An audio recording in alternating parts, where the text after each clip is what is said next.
some years ago, still playing at very high level professional leagues in Holland and the UK as well.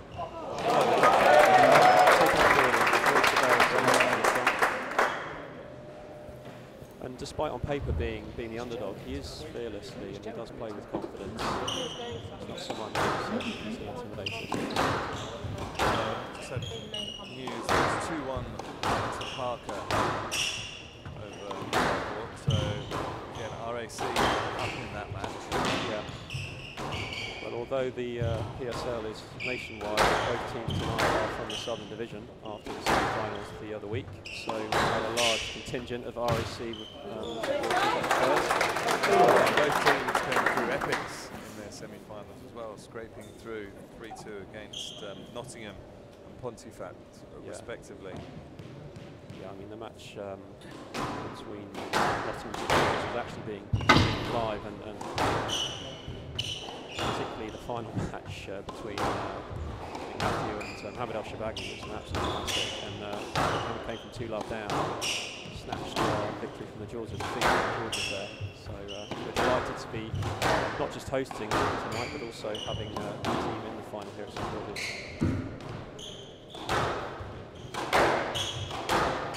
Sort of filling out the court here in these early days.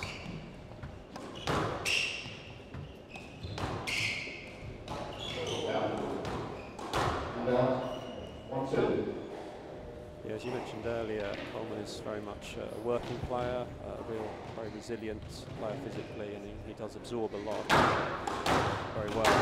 So he's beginning to develop other aspects to his game, which is what explains him beginning to push on to the next level.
Just a let ball for Charlie Lee.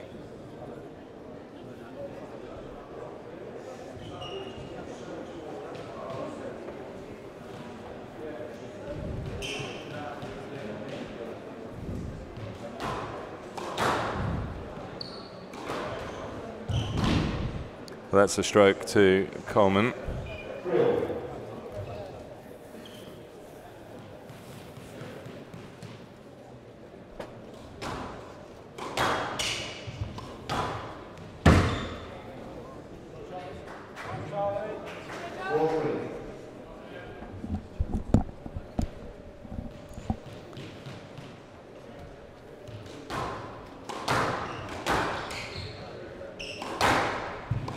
Confirmation of RAC having won that tie on the other court, so it's currently 1-1 in matches with all to play for. Parker beating Dylan Bennett 3-love.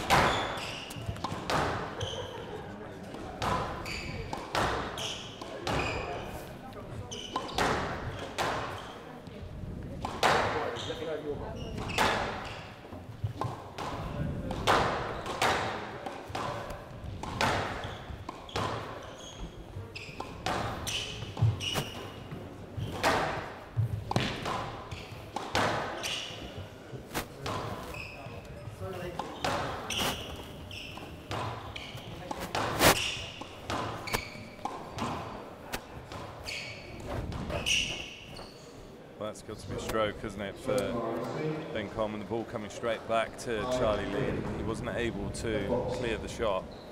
Just slightly too high, wasn't it, and a little bit too loose as well.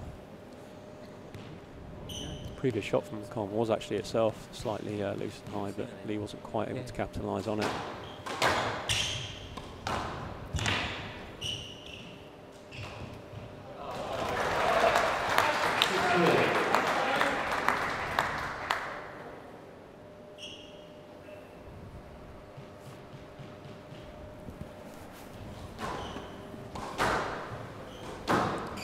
So Coleman leading 6-3 in this game.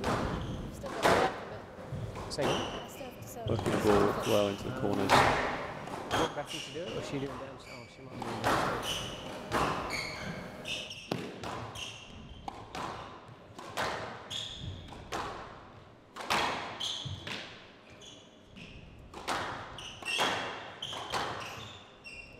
Again, the ball coming straight back to Lee.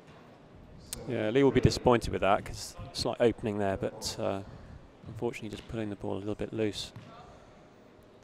Well, big lead opening up for Ben Coleman in this first game. 4 points. Closing in on the first.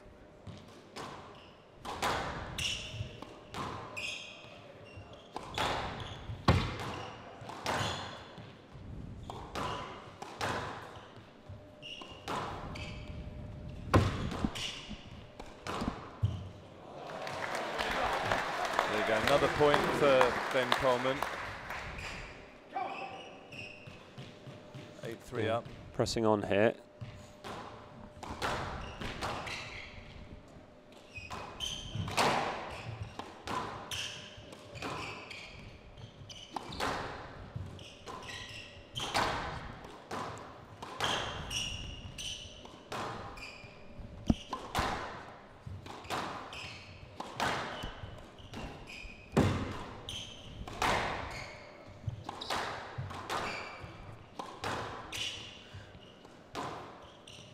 This is turning into quite a long attritional rally. I think at some point someone's going to take the ball into attack. Tight squeeze from Coleman. Well, that's a great shot from Charlie Lee. That will settle him down a bit. Yeah.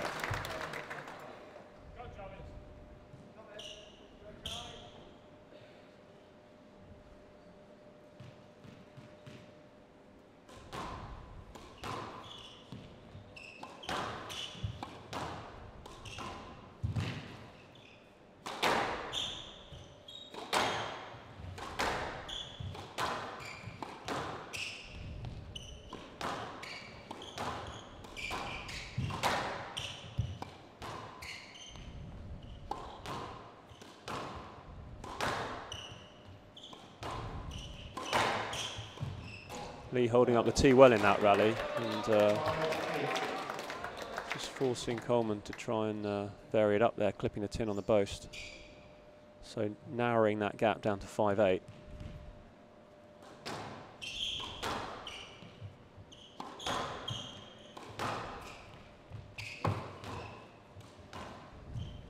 That's a good finish from Ben Coleman.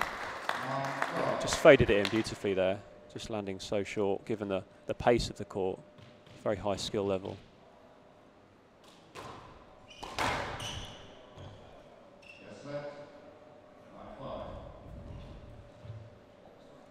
So still a big lead for Coleman.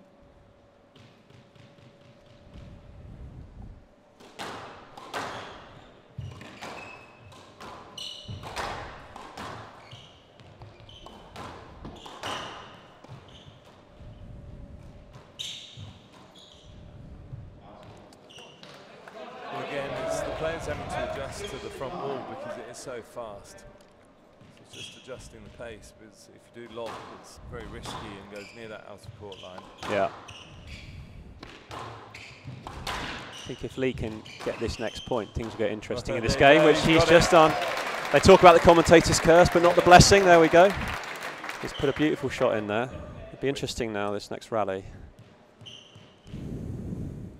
2 points away though. Yeah, he has got a reasonable cushion still.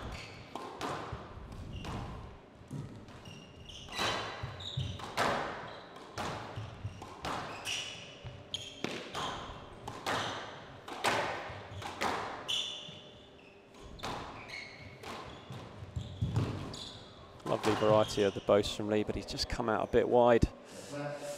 He's got the let ball. I think Coleman was hoping for the stroke there, but the let ball, we're back to 7-9.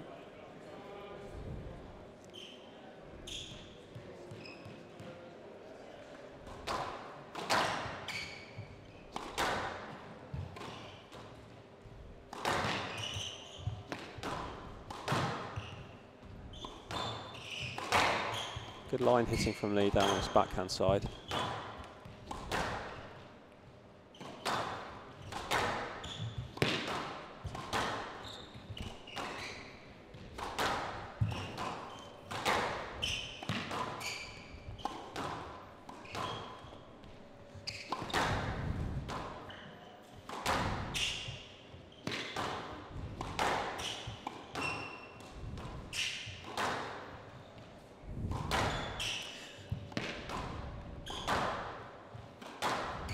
Doing well in this rally. He's just forcing himself in front, but one loose shot, and you're on the back end of it again. Yeah, it's very unforgiving, isn't it?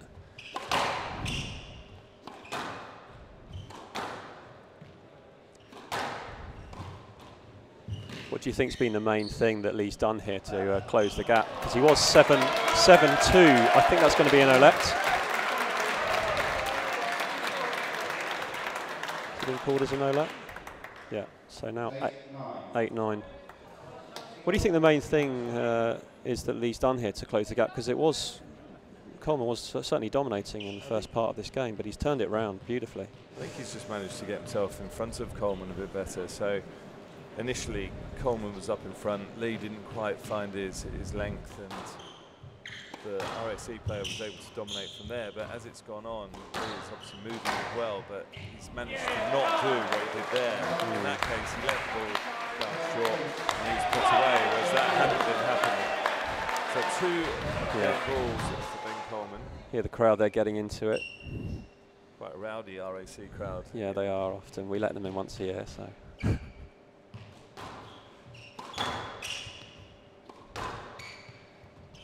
No doubt the end of a working day up in the city for a number of their supporters. It's a beautiful day for them to have travelled down to St George's, down in the Surrey Hills.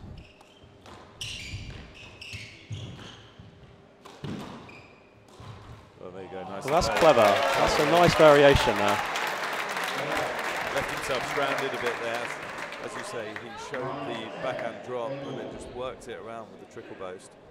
Still a game ball here for Ben Coleman, though. That's clever of Lee there as well, because I think he knows Coleman's speed, and so one of the ways to mitigate against that is to sort of hold and change the angles up, which he did there well with the trickle boast. Oh, he's catching that sidewall, little sort of tram line nick area on the right-hand side that you can see, just popping out.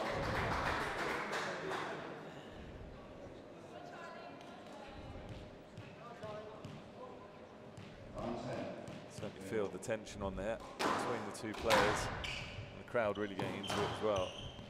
Do you reckon both players are going to go attritional in this rally, or someone's going to go for it? I think they'll bide their time and look for the opportunity, but if the ball comes loose, I think they'll take it on.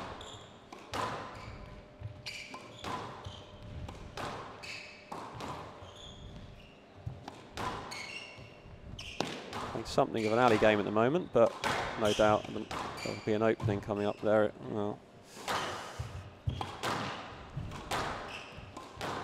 back to the backhand side.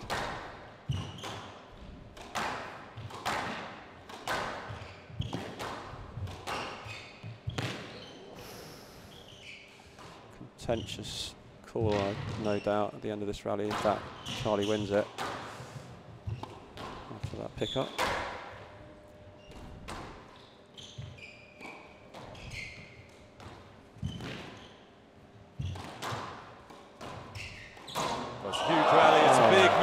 Charlie Lee. So Ben Coleman walks off the court, having put RAC 1 love up, and he'll be a very relieved man because he built a huge lead. Charlie Lee came at him so strongly towards the back end of that game. So certainly have a match on our hands here, but the first blood goes to the RAC club.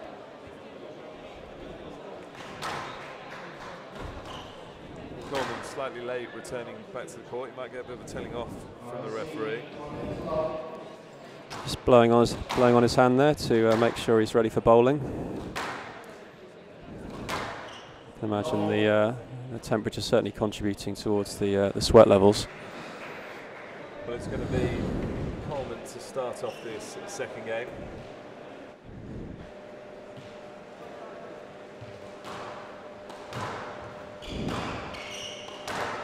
Just referee, the player will start coming on the court. The last thing I do is let them hit the ball to themselves about 10 times to warm the ball up and over here. yes. Really take that luxury away. I think there's certainly a case to be made for that, because you could argue that that's just extending their rest time, really, It is, especially if they hit one shot to themselves and then hit it back to you. So.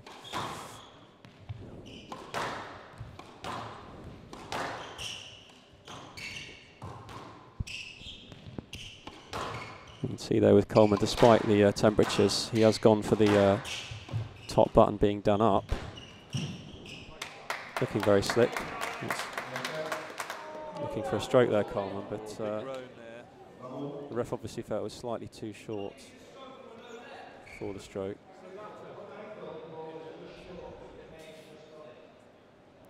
Yeah, the ref just confirming there, feeling the ball was slightly too short to justify a stroke. These players, they're moving so quick in and out, there is inevitable traffic at times.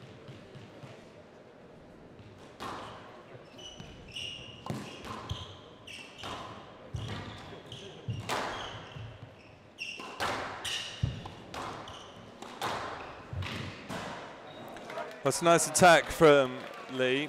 He's able to get that ball cross court nicely and moving away from Coleman, looking to twist and turn the RAC man.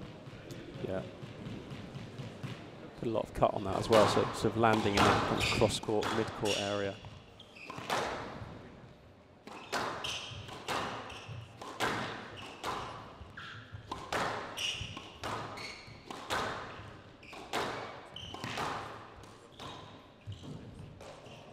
Coleman just squeezing Lee there with the drop shot.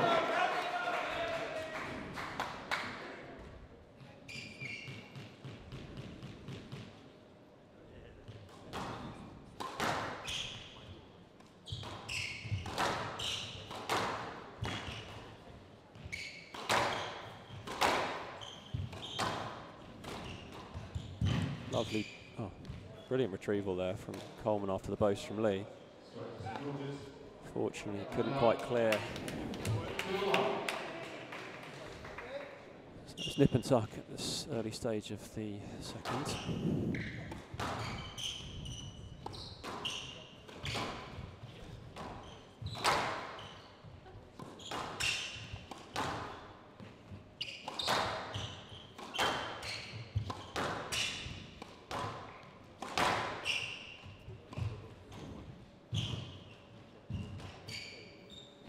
Good lift from Coleman, that.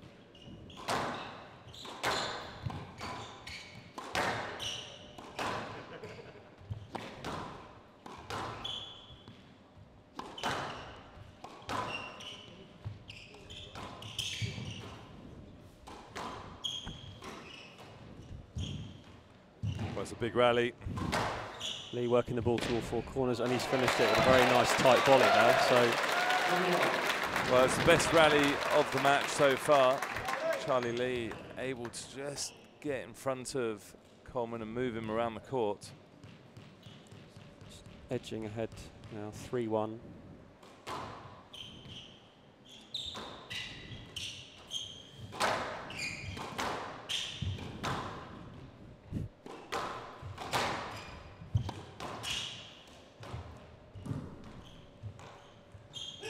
Well, that's going to be a stroke against Coleman. He got stuck on the ball.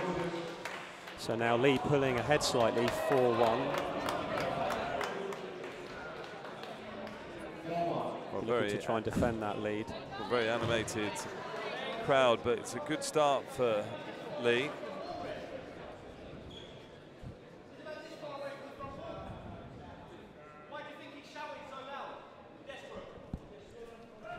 quite hear what Coleman was saying to the referee there.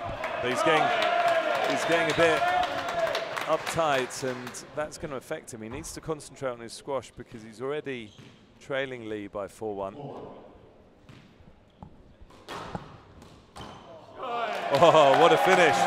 It's me saying he was going to get affected by it, but he's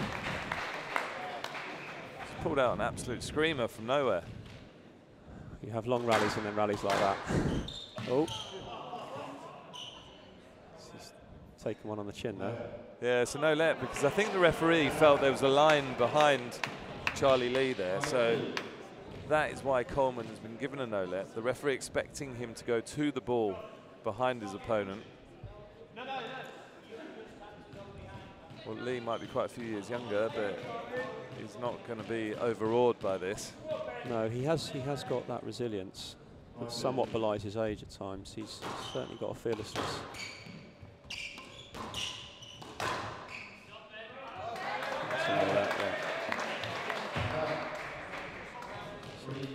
Coleman looking to stop the gap getting any larger.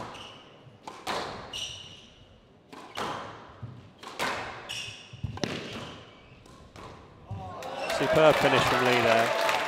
Really severe cutting on the volley into the backhand corner there. Well, the crowd are certainly getting behind the home favourite. Yeah, and very much a home favourite, indeed a homegrown favourite. He's grew up on these squash courts almost, with his father, Danny Lee, being the club coach here.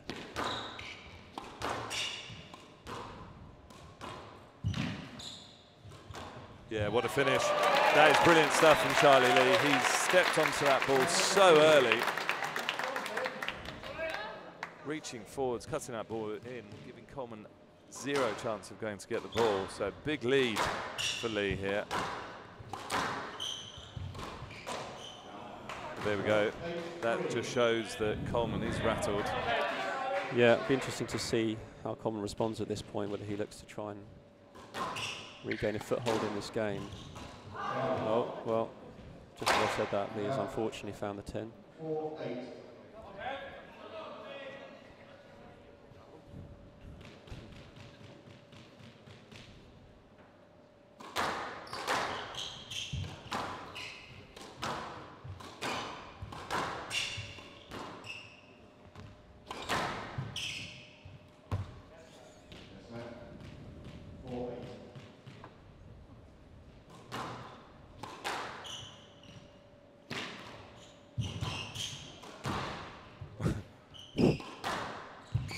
Coleman just going a bit wonky here. He's not really building. He's gone a bit headless.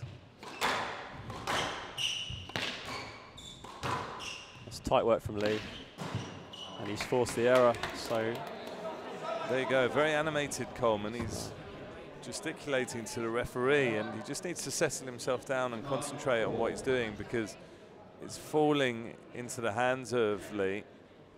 Yeah, two players just having a couple of words with each other. Yeah.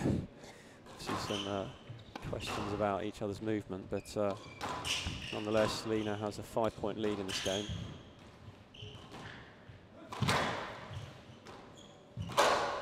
Well, and there's another error from Coleman. So 6 game balls for Charlie Lee. Well, a very dominant display from Lee in this game, really. He's turned it round. Yeah, but Phil, we talked about momentum from the first game, and he's just carried it on into this. He has.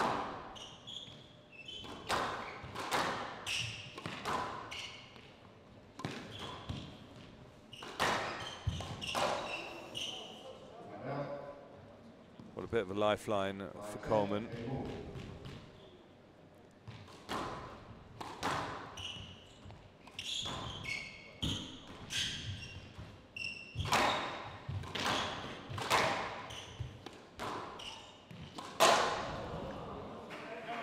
What Lee has to be careful not to do is to go for the cheap victory here. Yeah. He just needs to keep building and playing the squash that he has been playing. Exactly. Sort of the danger of trying to snatch at victory, but Lee.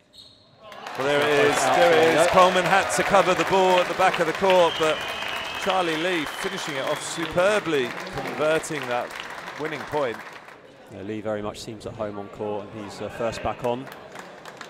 rising to the occasion here, and at the moment there is nothing between these two teams. Well, I'm not surprised he's back on first. He's got to be feeling good about what he's doing. And you know, like we alluded to earlier, that this is his home court. He's very comfortable in this setting.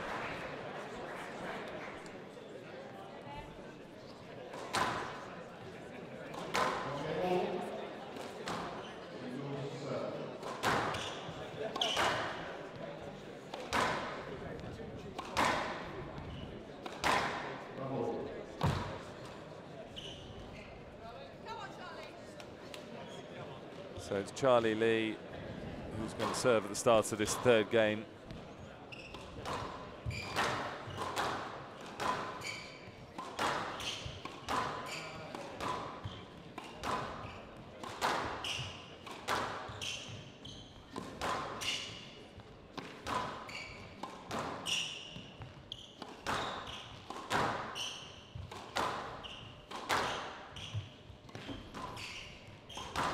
Again, it's Charlie Lee controlling the point. He's controlling the movement of Coleman because he's up in front. And that was really subtle because there was an early racket preparation from Lee. He held and he got Coleman to commit his movement forwards, and then he punched it to the back. Yeah, very good line hitting. Always got a slightly lucky bounce that one, Lee, but he'll be happy with that to go to love up in the early stages of this game.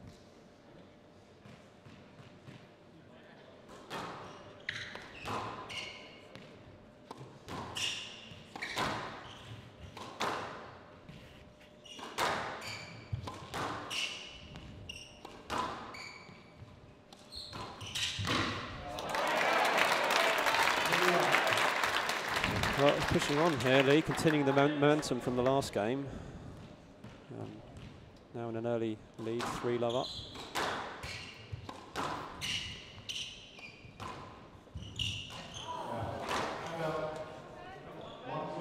Well, it's the first point on the board for Coleman. He'll be hoping that this is going to settle him down a bit.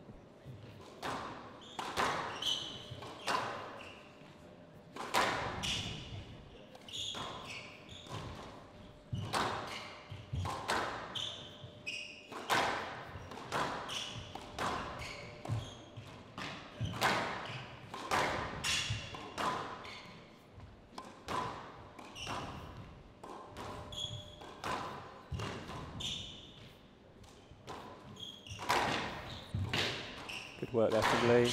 Well, just slightly had the cross-court nick kick up there.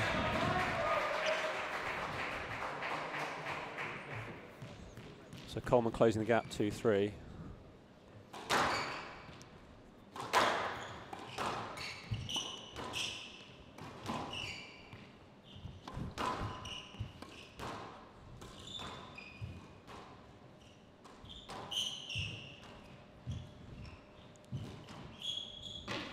The ball coming straight back over the head of Coleman.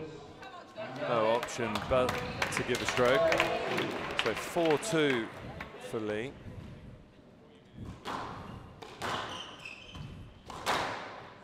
Question for you here, Phil. Do you think that Lee can keep this pace up? Has he got the physicality to deal with it, or do you think he'll drop off slightly? He's certainly got age on his side, but then at the same time, Coleman just catching the ball out there, but certainly disputing that. I think at this early stage of the career, you've got the combination of, you've got the youthfulness, but also you're still building that base of physicality in your early years of training. And also, additionally, he's just been right through to the final of a tournament in Bishop Stortford, which was only on Sunday. So I would expect probably towards the end of this game, he will begin to feel it in the legs somewhat. The question is, can he mitigate that by just carefully manoeuvring the ball around and not get caught up in just a hitting attritional affair? Well, no let awarded against Lee. The referee feeling that Lee went for the back of the opponent more than actually for the ball, feeling it was a winning shot. Coleman doing well, just closing the gap slightly here. Sort of quietly going about his business. and been on the tour for quite a number of years now, and quite a seasoned campaigner and physically in very good shape, very fit. So he will have been used to being in this position before and working his way out of this situation. So Lee just clipping it in there. Well, it's what Lee's going to do. He's going to keep looking to move the ball around the court because he wants to keep Coleman on the move. 4-5 here.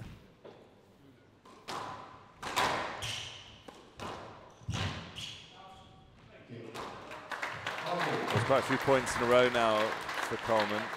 Yeah, those last few rallies have been a lot quicker. We've only been a couple of shots each yeah. rally, haven't they? Yeah. I think Lee trying to work the angle in a little bit early. Finding the tin. Again, unfortunately, he's just taking it in. It was there though, it was there to be taken in. He just didn't quite get it right, did he? So from nowhere, Coleman has a 6-5 lead.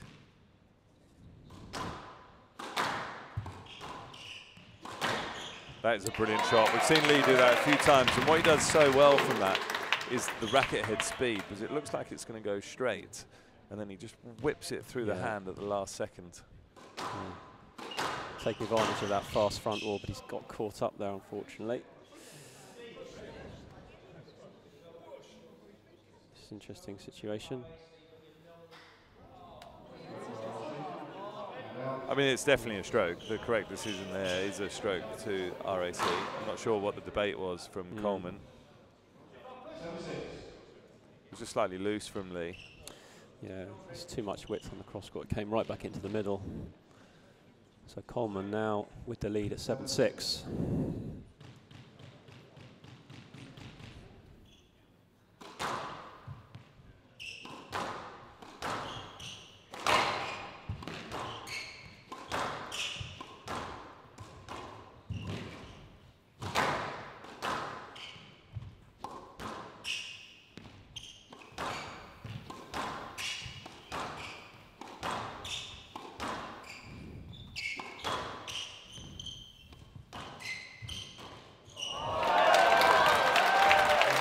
Lovely little subtle change of angle there from Lee.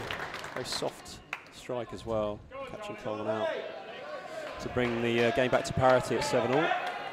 Well, we're getting into the business end of this third game. It's going to be about which player can hold their nerve here.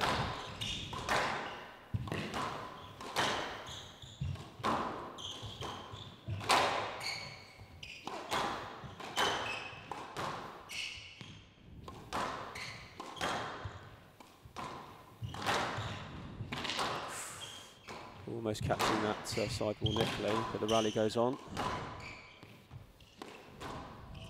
Oh, we couldn't control it, but it was a good tight ball from Coleman. So it's 8-7 for the RAC man.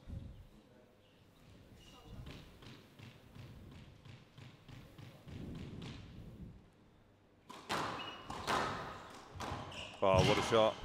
Good movement. The speed of Lee there, recovering the ball. And actually turning the rally around with the stroke. Thought there was a little bit of space there. Yeah. I think it's a slightly cheap stroke. Doesn't matter what I think though. It's 8-all.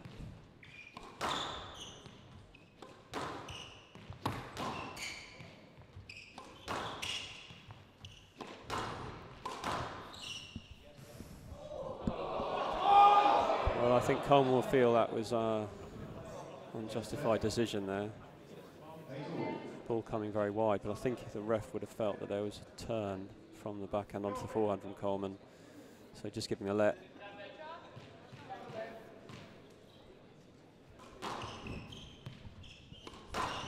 And there is at this stage nothing betwixt them.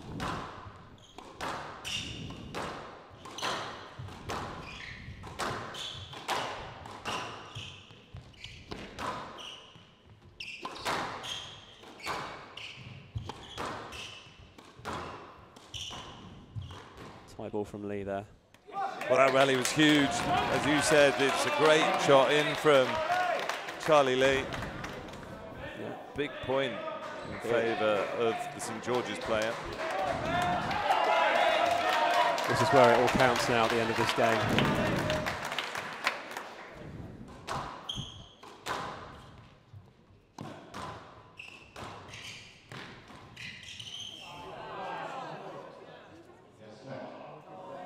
Well, let ball being awarded, it's getting ever so slightly scrappy on there.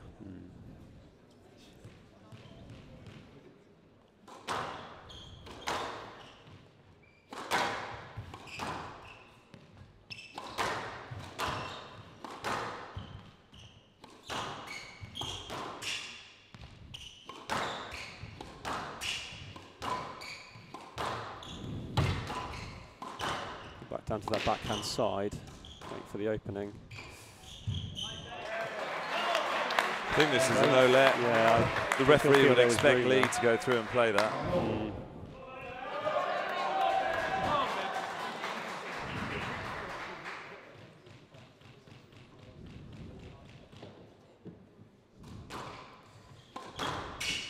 Can you think of a venue where the seating for the spectators is so close to the side walls? I mean, they basically got their noses pinned to the side wall. Yes, I mean they're basically on court, aren't they?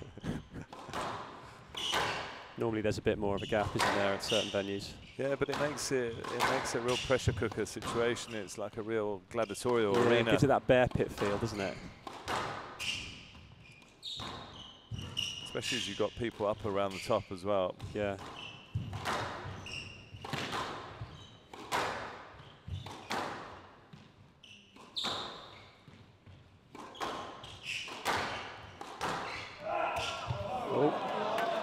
This is going to be a winning shot, isn't it?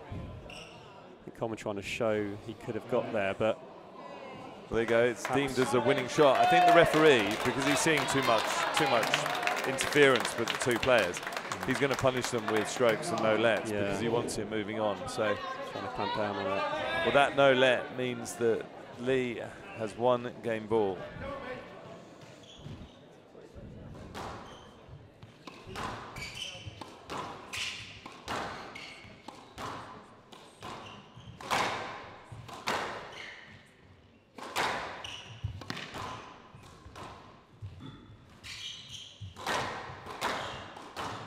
Well, that is a stroke. Will be a stroke, yeah. Not able to control it. Well, we're into a tie-break at 10-all. So it means the player has to win by 2 clear points once it goes to a tie-break. What's the longest tie-break you've ever witnessed? Actually, weirdly enough, I commentated on it the other day in the women's match at the British Open. It went to 21-19. Wow, it's basically playing 2 games in one, isn't it?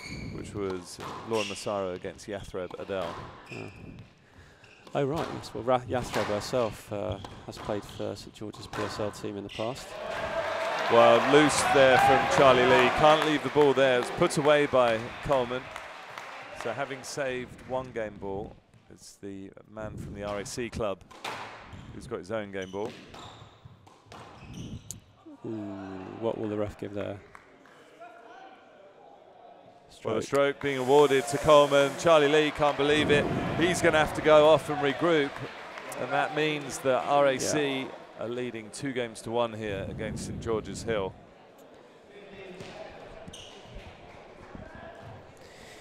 So Lee still not on court and time running out, but he appears. It's a slightly different mindset because Lee's been on court first every single time so far. And this time he's on a bit later, and it's just a slight change and shift in the dynamics of what has been going on. It's that momentum you talked about earlier, isn't it? Those subtle swings of momentum and how they play out.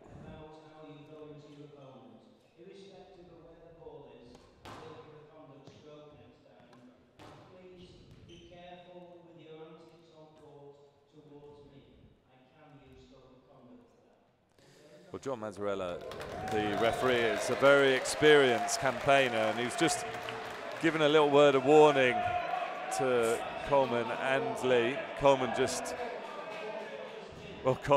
got a conduct warning because he showed that he's just been given a slap on the wrist. Yeah, it's a strange start to the game before there's even been a serve. Well, Phil, the game hasn't even started yet, mate. Yeah. Right, so it's going to be, once we get underway here, it's going to be Ben Coleman at the RAC club to serve at the start of this 4th game. And he's leading by 2 games to 1.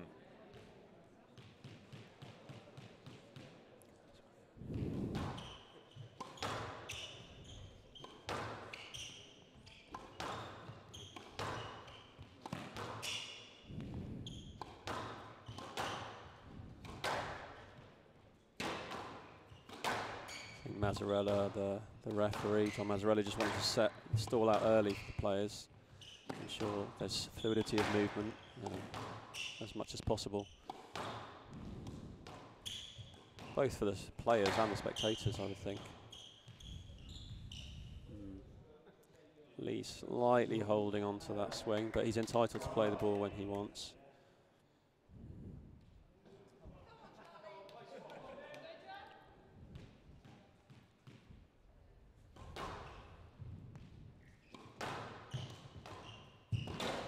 Well, the error from Coleman, so just what Lee would want in terms of responding here. Yeah.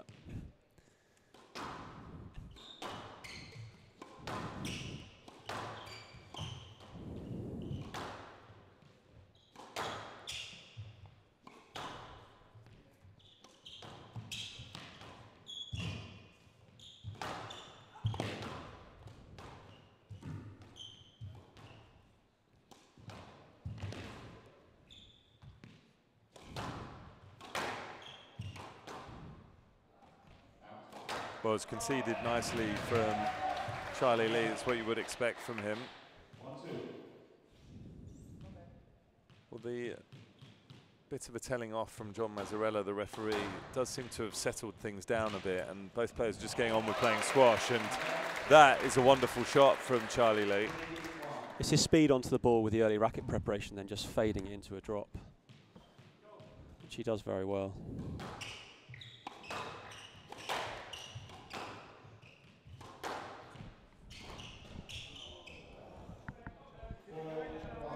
I mean, it's interesting, isn't it, Lee, thinking about the role referees play in a game and in a match. I mean, obviously they are there to give the decisions and the score, but it's the subtleties of how they can ensure a match is fluid and doesn't sort of break down into a sort of more physical affair.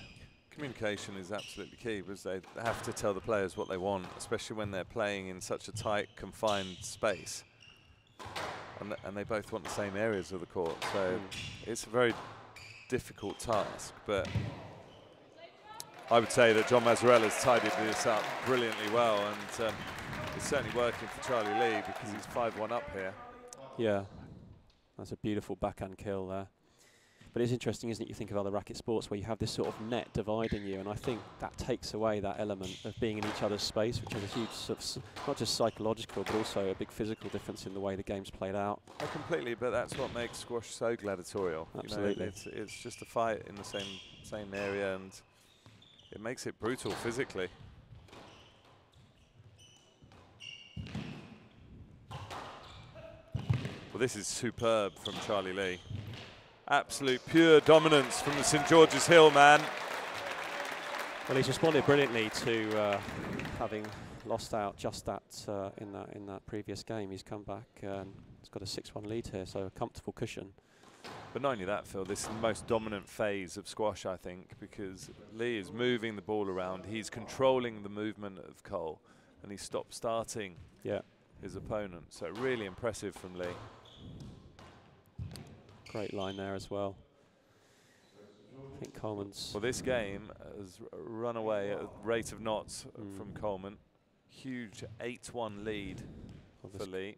This could put my prediction in the gutter, because I had a 3-1 for Coleman, but still 3 points needed by Lee to close this game out. Well, make that 2. It's now 9-1, which is a huge lead.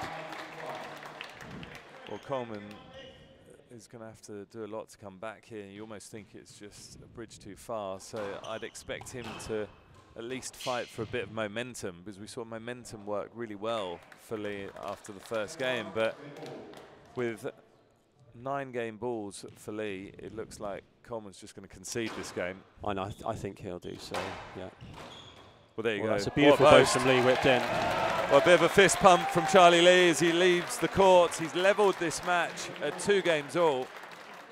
Well, it's interesting the body language you talked about and the subtleties of, you know, how people's psychology is shown, because Lee first on the court in this 5th game, wanting to communicate that he's ready, up for it.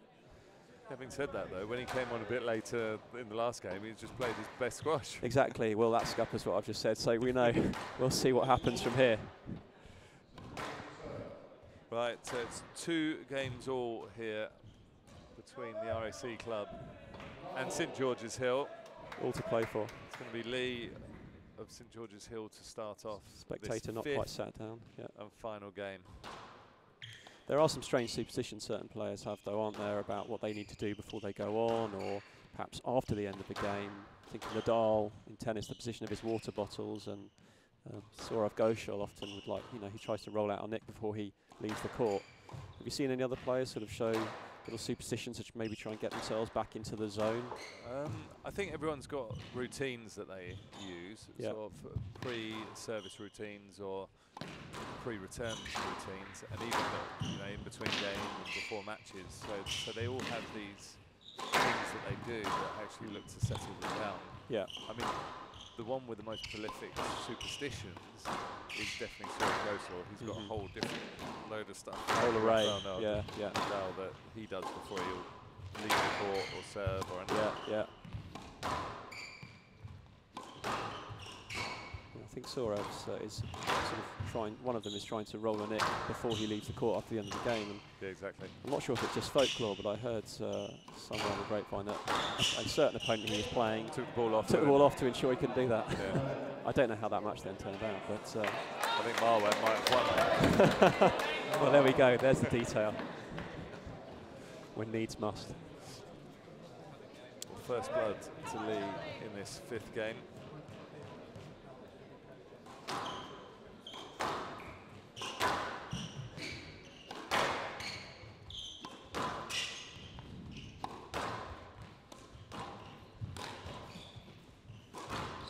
Well, that was a slightly unexpected angle from Lee. Not sure it's quite what he intended, but he's given Coleman the stroke. So parity again at 1-all, 2-all in the 5th game here.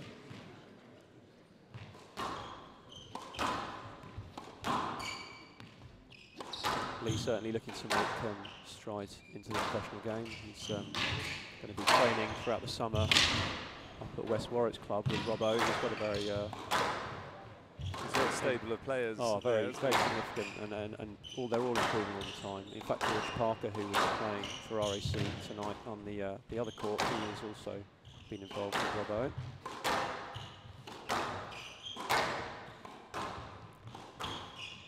A bit of a leisure centre boast there from Charlie Lee. Yeah, I think just trying to break up the angles, but always a risk. I think that was down, wasn't it, from Coleman? Yeah, I think it was down. Sounded very dodgy. Certainly be, I think either way, whether he wins the rally or not, Coleman will want to question that pickup. And he will certainly be questioning it now. He's not happy with that one. And we don't have the facility to replay for the double bounces. So Lee goes ahead 2-1.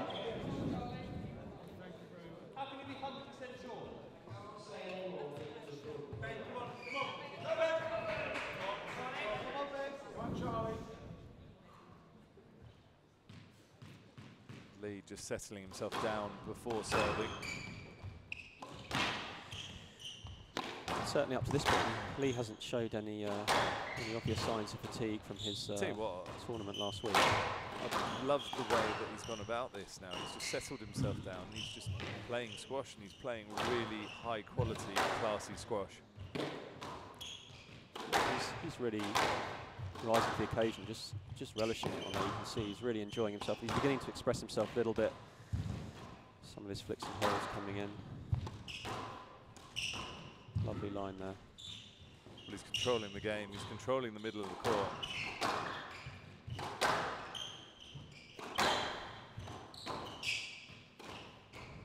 Slightly high boast there from Coleman, but he's managed to. Yeah, but look at the work that Coleman is having to do in this rally. Absolutely. In there. Well, that pickup will be appealed by Coleman again, I think. although the ref hasn't seen me to call anything.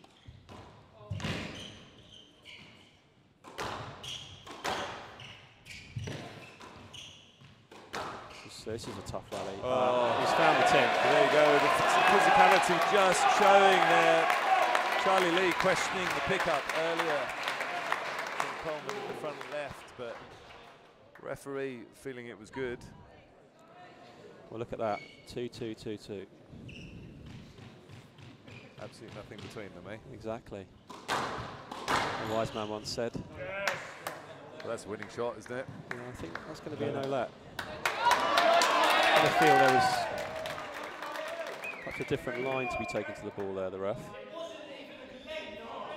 I had a feeling that was going to be a no-let. I mean, in terms of players, Lee, that you've seen who have sort of interactions with the referee, to what extent do you think it can be helpful or a hindrance? Well, a player that is a real hindrance for when he gets involved is Tom Richards. Yeah. He gets this red mist and sort of just struggles with it once. No, I'm only saying that because he's standing right by us. Yeah, he's looking very intimidating, Tom, actually. Yeah. He's getting ready for his match, which is coming up next on the glass. To answer your question, there's not many players that actually count. Yeah. There's a few, so something like Mohamed El Shabaghi gets fired up when he gets a bit of interaction going, but there's not many that actually do better for it. Yeah, it's interesting in tennis, people talk about, you know, McEnroe having thrived on it, but the very fact that people remember McEnroe is because so few people do thrive on it, I think. And it's always about reining in those passions, those frustrations in the moment. Clement Power was a player that used to thrive from it. Yes, and he sort of had this ability to draw people into it, draw opponents and crowd members. Great theatre in many ways. Did you ever play Jonathan Power? No, I didn't actually. Yeah. Well, it's a good squeeze from Ben Coleman. Levelled at 4-all. Well, this match has had a significant amount of moments where they've been a complete parity, and we've got another one now. Yeah, they've just been trading, haven't they? Nipped it up all the way. I have to say, Lee has impressed and surprised me. I wasn't expecting he would hold Coleman so closely. He's done very well. He is a player on the rise, that's for sure.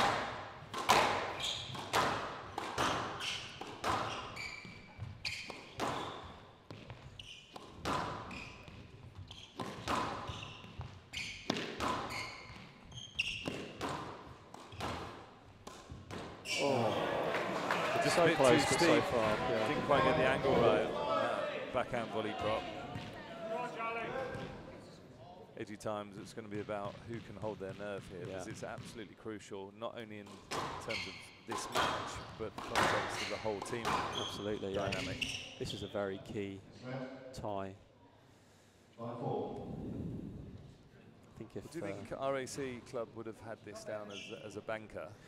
I think on paper they probably would have done, and I mean, I have to admit, I certainly had it down as one that I thought they'd take as a match, even if I thought Lee would make a significant impression. But I mean, really, he's surpassed that, and we'll see where it goes from here.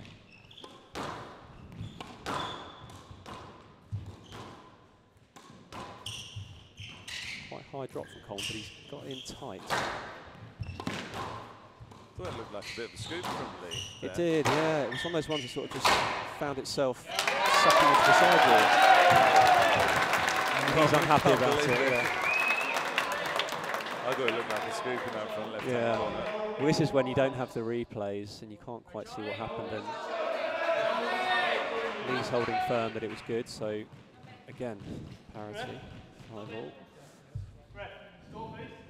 5-all.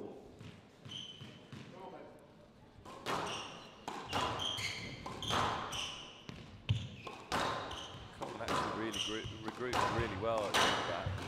He's been fuming. Oh yeah. I think it's at that stage of the match there where you have to just let all your passions come under control, because it's so key. Yeah, this is very tense stuff now. Just looks like Lee is feeling it ever so slightly, but there's been a few errors now. It's actually Coleman who's leading 6-5. Well, Lee's saying he wasn't ready for that serve there. I think the ref will. Yeah, the ref's going to play it again.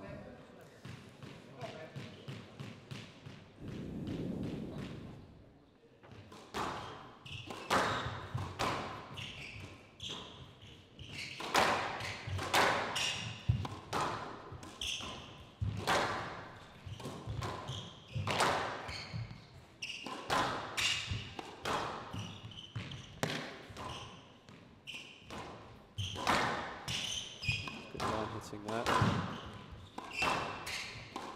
It's a great angle, that one, from the top corner. You really get a sense of the lines the players are working up and down the back. Oh, just got it up.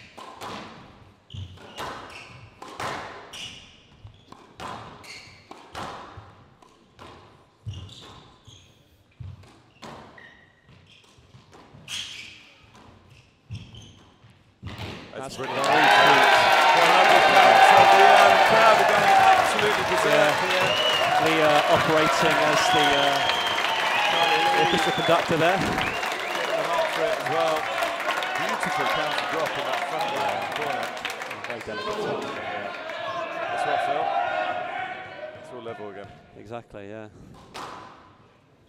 Well, it's been like this for the last 5 or 6 rallies, just in and out of complete parity. It's a good pick up there from Lee. It's tight. Got the opening there. That's brilliant finish. Oh, Coleman's got it. I know he's conceded it. by Ben Coleman. Nice to see. Brilliant shot from Charlie Lee. Well, Be a bit of a roller coaster ride here, I think. yeah, it's definitely getting to squeaky bum time. Fantastic for the crowd, though. This kind of squash theatre.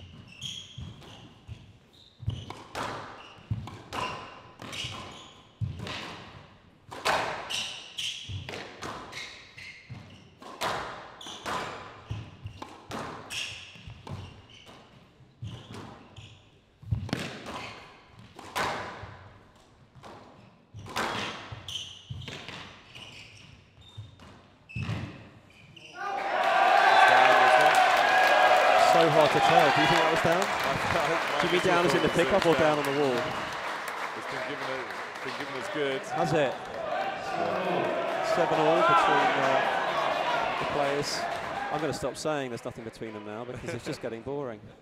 Have you seen a match where there's been 5 consecutive moments in the single game where they've been at such parity in the 5th?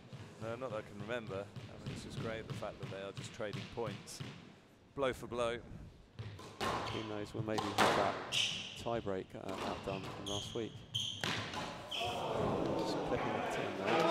There's been 4 errors from Lee in this game, where he's actually been in half-decent positions. There's 8-7 lead for Coleman.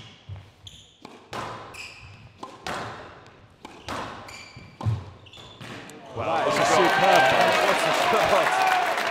I mean, the fade on that was absolutely superb. But also the fact that it was nerveless, he just held it all together to play that at such a crucial time. He does have this fearless streak to him. I've always felt that, and he doesn't seem to hold back. Cool as a cucumber, Charlie. Yeah, he is, absolutely.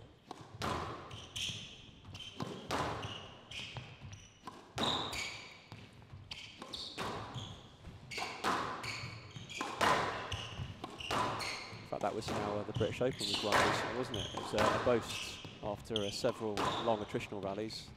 Rodriguez just put that boast in and closed it out. So sometimes at a key stage in the match, it can make that difference. But flipping the tin again. Well, couldn't be any closer at this stage, I think. Well, it could be 9-all. Do you think we're going to head for a tie break? No. I've got a feeling, seeing the way it's going, that maybe Coleman might take this. So your money's on Coleman. Well, 2 match balls for Coleman.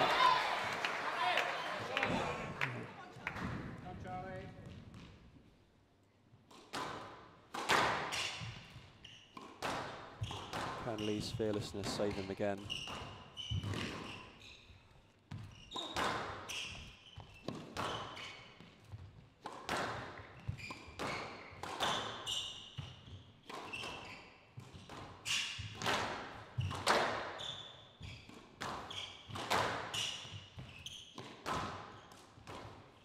Well, that is a great shot. He was fearless.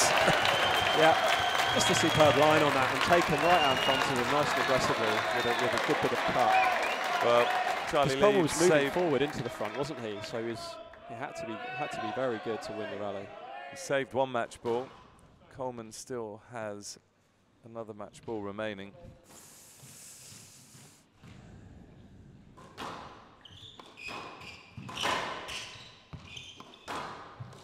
Oh, he's missed it. Charlie Lee's missed it at the crucial time. Oh, this has been his glory and his despair, that backhand corner, but unfortunately at the key time he's found the tin to give the match to Coleman 3-2. Well, Charlie Lee just missing that shot means that Ben Coleman takes the match 3-2 and puts tradition at RAC 2-1 up in ties.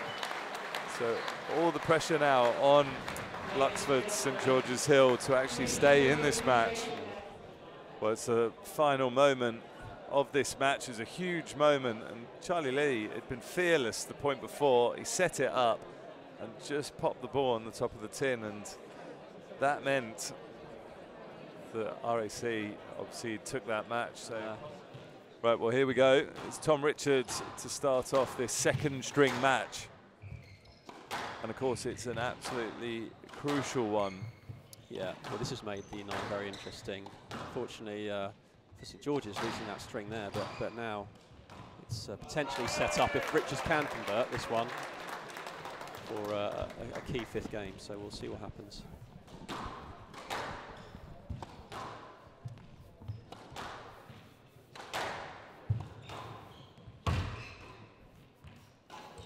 Well, there's the trademark Alan Klein drop, but he's missed it. Just finding the tin, but that will be going in quite a lot when the ball is put in that area by Klein. Sometimes when he goes into that front left-hand corner, it's almost like he's playing a cricket. Yeah, and I think that adds to its deception, doesn't it? It's kind of quite hard to know what's going on, and then suddenly, before you know it, the ball's just faded.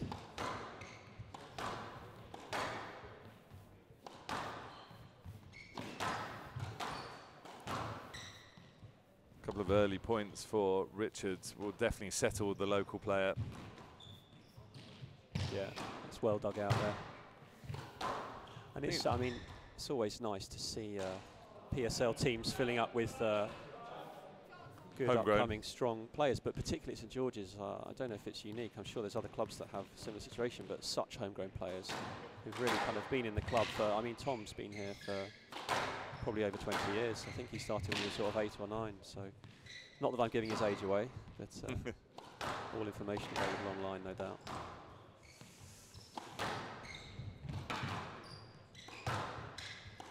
Well, the errors have come from Klein so far at the start of this match.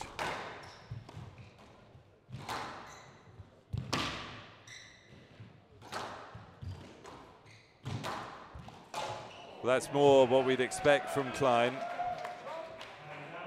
Just looking to make it quite physical.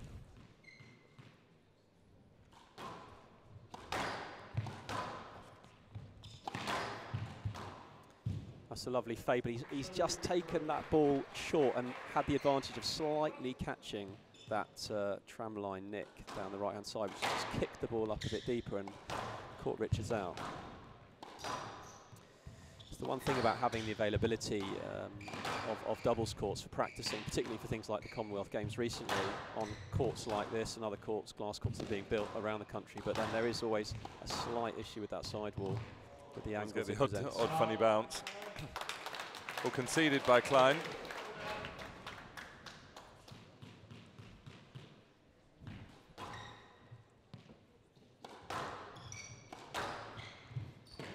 Well, just as we've spoken about it, and in fact, it almost looks like it gets a bit bigger towards the back. Yeah, it certainly does. So Richards is now peppering it towards that back. Well, he is from this club, so he's probably been practicing that one over the last few days. Yeah, just target the backhand sidewall. Yeah. Oh. Yeah, nicely played by Klein. Clever. It's amazing. He nearly did it again there. We'll have to stop saying it's an accident soon.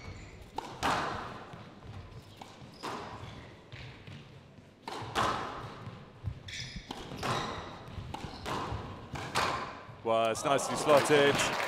Thanks for coming from Tom Richards. Yeah, he winds up that backhand really well and hits that nick area nicely. In fact, if the serve is loose, Tom's quite good at taking the ball into the nick area from that position as well. He's slightly caught out by that awkward ball down the middle there. It can often slightly outfox people. It's a hard one to train for, how to prepare the racket when the ball's right in front of your chest. It almost becomes like a badminton shot, doesn't it? The way they sort of poke it out of that chest area across the net in badminton, it's kind of similar. Which is all very reactive. Yeah. You've got to be very skillful through the hands, and actually that is the type of thing that suits Richards, but he just couldn't quite adjust quick enough there.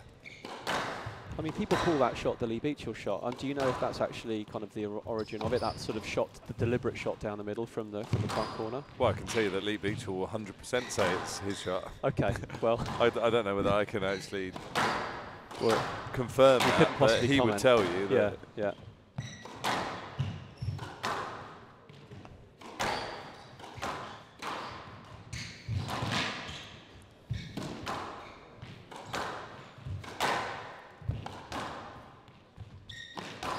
Tom's got a reasonable cushion here at 6-3. It's good, but this is the type of rally Klein would have wanted right from the start, but he's not been able to get into Richards like this. So stroke for Tom Richards. So that just builds the lead slightly more. He's 7-3 up. But I think from Klein's perspective, that was a much better rally. Yeah. Sometimes a rally can be lost, but it's actually benefited the overall plan, hasn't it? I remember once telling me that Shahir Razik used to often find himself 1 love or 2 love down, and actually it was almost not deliberate, but he'd be quite happy with that because he knew he could back himself physically. Yeah, he'd go for hours, Shahir Razik. He's a Canadian player, I think he's now working in Toronto. Doing a lot of squash over there.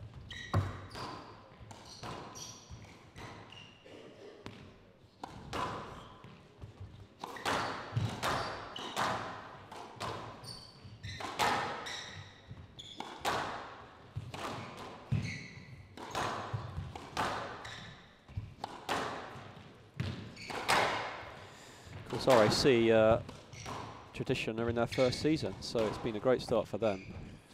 And interestingly, of course, the RAC club itself have no glass courts or glass back courts even, so it's real old traditional, old school stuff. And up and down the walls outside, you see all these black and white pictures of old legends from back in the day. So it's a real home of the game in central London.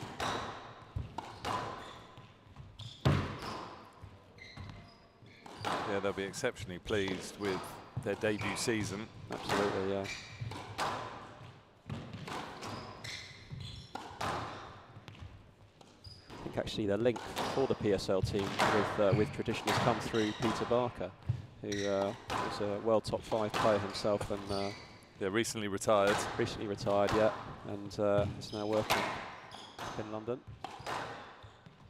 In fact, he's played a couple of PSL matches this season for them. I think he's had reasonable success. Well, as a team manager, it's always handy if you can just slot yourself in. Absolutely, yeah. No bias on selection. 2 players missing. It's a lovely lift there from Richards. Another big rally, though. Oh. Well, there you go. That is the reaction volley from Tom Richards. Brilliantly put away. He's opening up quite a lead now at 8-3. Well, it's well dispatched, well finished off by Richards. Yeah.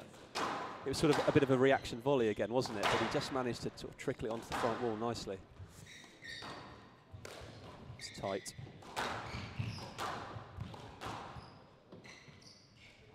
Well, there you just see the speed of the ball off the front wall. Cleaned up well there from Klein. Slightly loose ball, but just dropping it in nicely.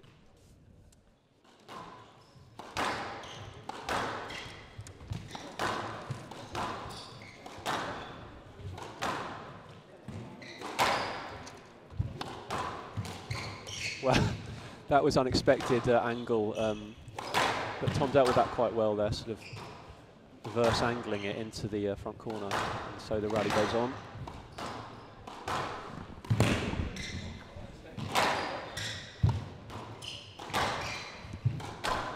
Well, this is very high-paced stuff in this first game. I think Klein certainly trying to extend this rally.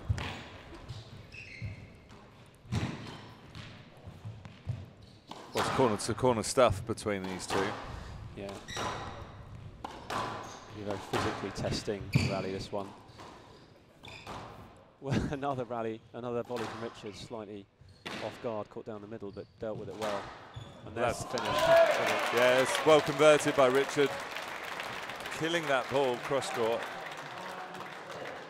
Interesting, because even with Lee, we saw that same kind of killing cross-court shot, and I think that's partly due to the experience of the court, knowing the speed the ball comes off the front wall. Yeah, definitely. It's just very effective, isn't it, on just here? Doesn't reach that sidewall if you get that cut on it.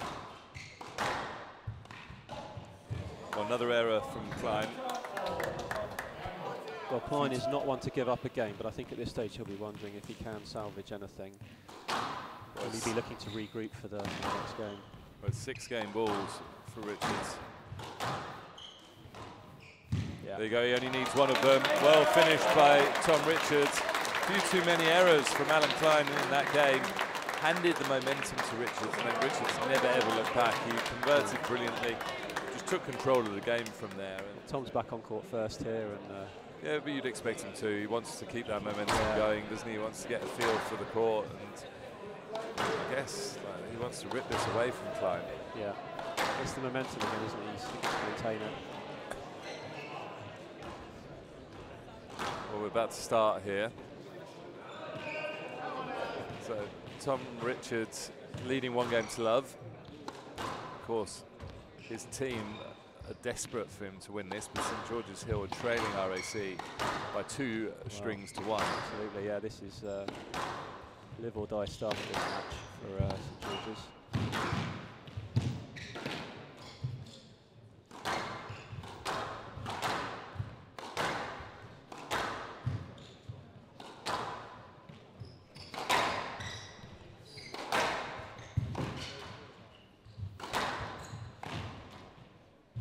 Breaking up the angles again and then taking advantage of the loose opening. And the rally resets itself.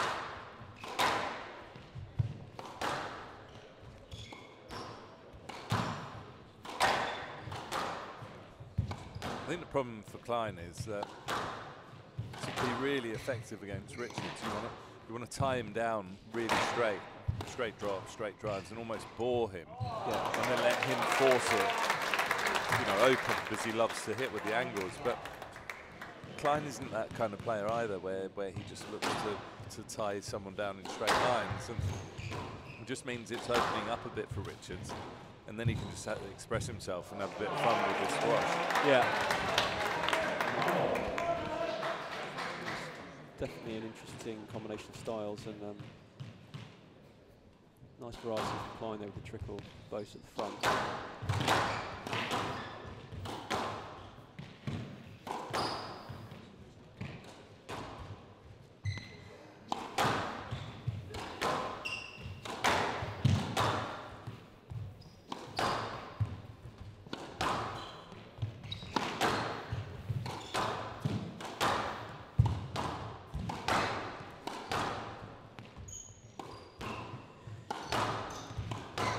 Just really working up and down, quite basic so far. There's the opening. There's that ability of Klein to soften the ball in really delicately into the front. But at this level, the retrieve of the players is such that Richards was able to get that back and ultimately he's forced the error.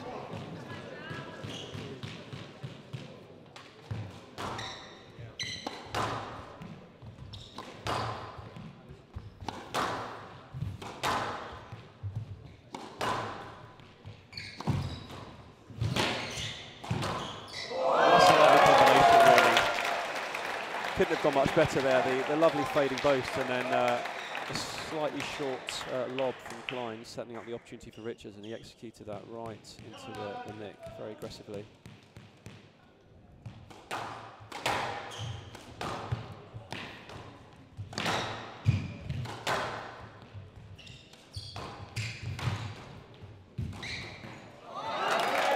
Boasts to boast there.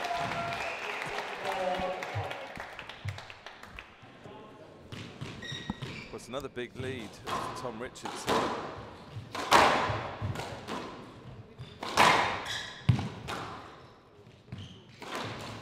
Well, he's forced that ball into the tin. Obviously feeling really confident on there because he decided he was going to go for it. Yeah, and he does play that boasting very aggressively, so when it does come off, it does open up opportunities.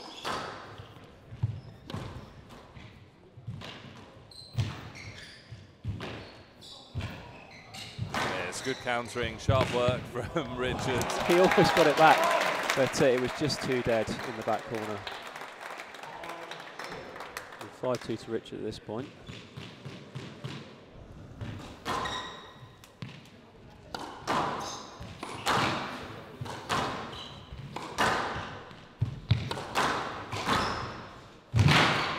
Certainly seems to have Klein working.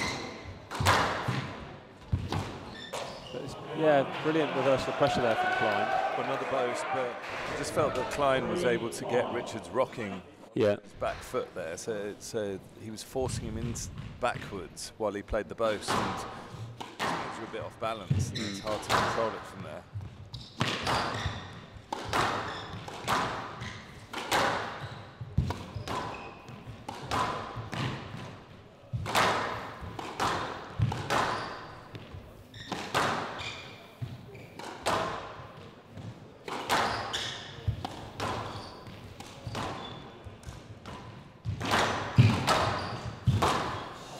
Wow.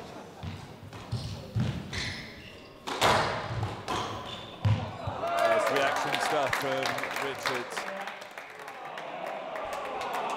What do you think there, Lee? Do you think that's a bit Callum harsh? Klein is, Yeah, I think he would have got that. I think that's quite a harsh no-let, if you ask me. Yeah, I think he was, and he wasn't looking for the man. He was just trying to get to the ball, but they were so close to each other. There was contact was inevitable. Well, Callum Klein's like road runner on there. He'd definitely go and get that ball. Yeah, he would have got that back. Another error from Richards. Just a few more than he had in the previous game.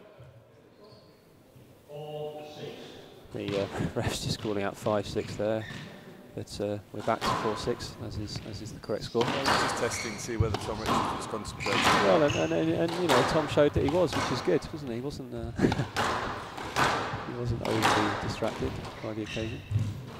There's that drop from Klein.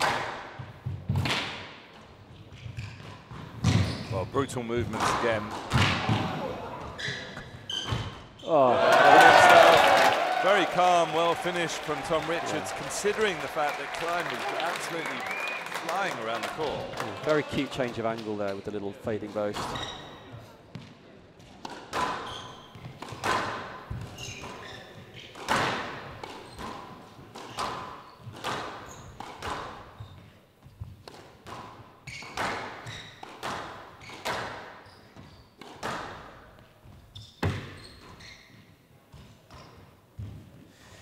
It's interesting, we mentioned earlier about Klein's drop shot, because Richards seems to be reading it quite well, doesn't he? He hasn't been massively caught out by that deception.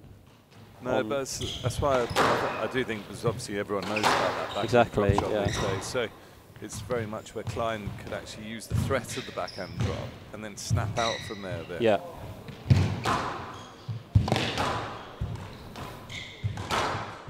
Oh, that's a brilliant kill. That kill again. Yeah. The kill worked so well on this court. That's slightly cutting the cross court and working into kind of the, effectively what you could sort of imagine is a 5th and 6th corner across that tee line, getting that ball to bounce twice at the top of the service box. It really stretching the opponent. Well, it's an error from Klein. Huge lead now for Tom Richards. 9-4 up. I think Tom will be very pleased to find himself in this position, given how much of an athlete he will know Klein is.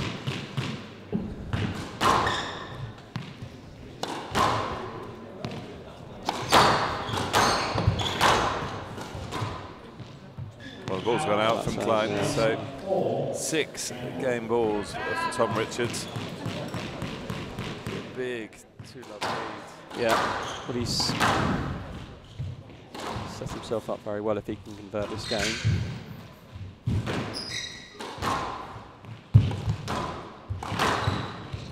not going to win that point. Nicely played by Klein.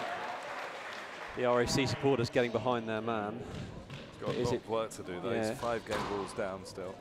Maybe too little too late in this game, but you never know.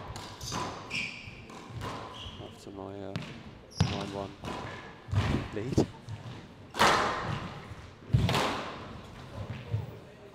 Again, it's well played by Klein.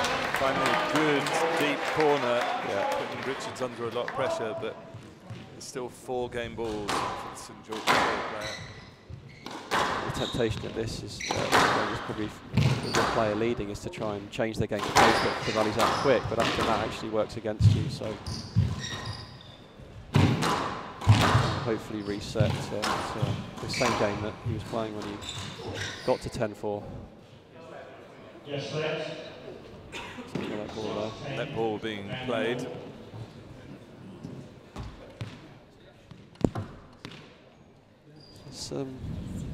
Has Alan Klein never been given a nickname? Do you know of? Does anyone have a nickname for him? Might have been Roadrunner. Might have been Roadrunner. Yeah. Oh, what a finish. Well played, Mark Tom Richards. He loves that cross-court volley, Nick. Brilliant stuff from the St George's Hill man. Well, Klein is back on the court, so we're going to be starting anytime soon now. What do you think the Scots got to do to get back into this? I think he's got to try and find a way of keeping the ball off Tom's volley, because when Richards is presented with a volley opportunity, he's being very very severe at the moment and is winning a number of points outright. So I don't know whether that's going to be a case of hitting higher or hitting lower, maybe below his racket line, below the volley line, but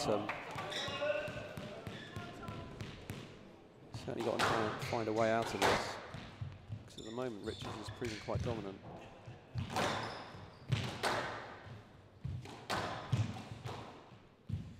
Yeah, I think the difference is just when Klein's presented with the volley at the moment, it's just not quite as severe as Richards, although he's forced the error there, but it's that severity of attacking play that I think is distinguishing the two of them.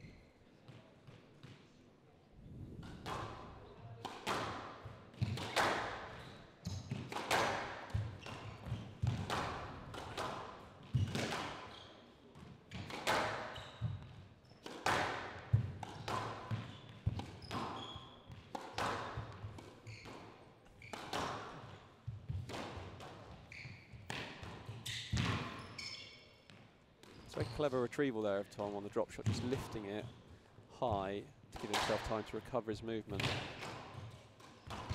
And then again, that cute fade, it's the cross-court fade, the kill and the sort of cut phase that is...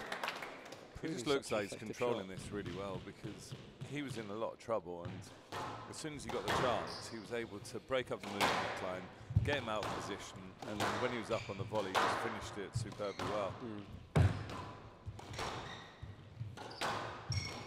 He's just sort of capitalising on his opportunities a little bit more effectively at the moment. And then there's another one, again, just confident shot straight into the nick. Just continuing that momentum from the way he finished the last game.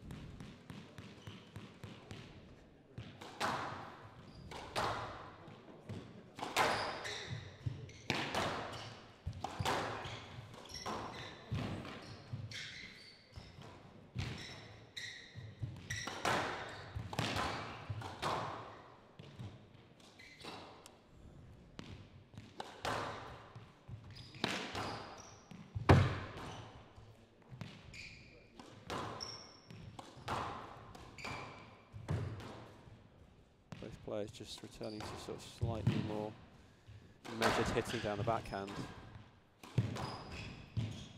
Oh, that was clever. Yeah, showing the cross-court drop and fading it straight. Well, this is key now for Klein. He needs to make a move at this point.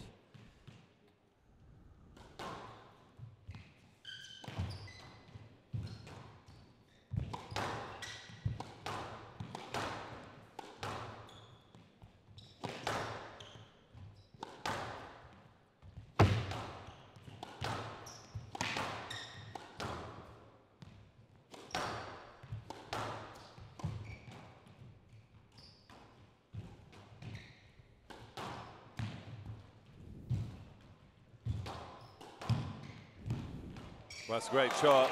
Alan Klein just isn't finding his targets consistently enough here. Yeah. So 4-2 lead for Tom Richards. Tom's getting a lot of joy when he's sort of just in front of that service line area, just able to put the ball away quite consistently in this match.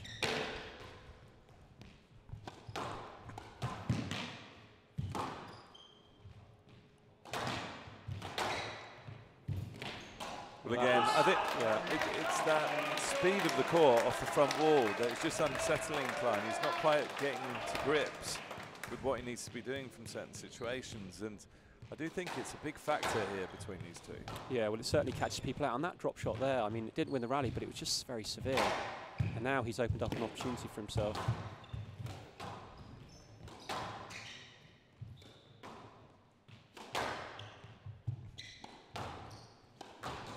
Well, that was slightly ambitious, the Leisure Centre volley boast, but from the position Klein was in, if it had gone up, it could well have caught him out, but it just clipped the tin.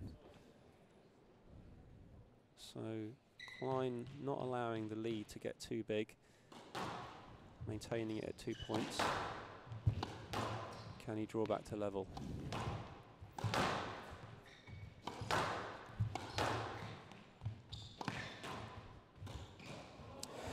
Well, that'll be frustrating for him there. It was just when good you think opportunity. Well, it's just when you think that he's got a chance to claw it back. It just hasn't quite worked for him so far this evening. I know, that's quite a key phase of the game, this kind of middle part of the game, not to allow Tom's lead to get too significant, but he's now got a 6-3, and will he finish it up again? Well, he's dealt with that well. But it's that cross-court kill again, setting up further opportunity.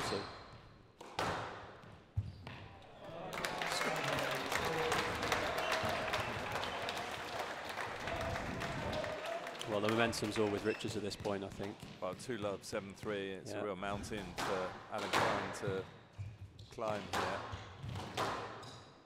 A mountain to climb, yeah, and a mountain to climb. A mountain to climb, exactly, yeah, and he's only made it worse now with 5-point buffer, 8-3.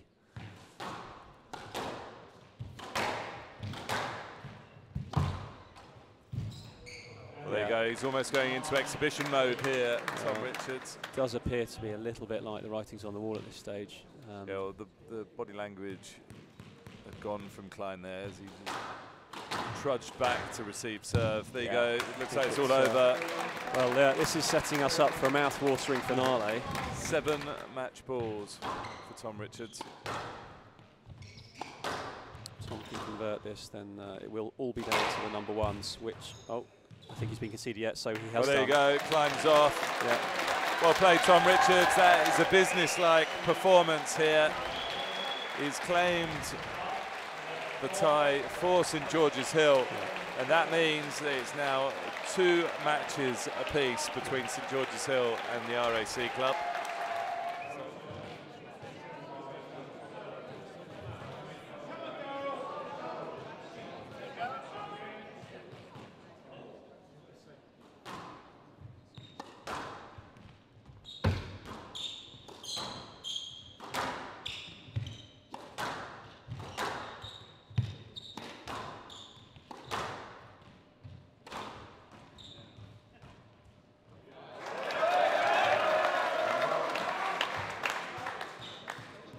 Selby's tactic will be to, when the ball's near the front, look to attack it in to test the movement.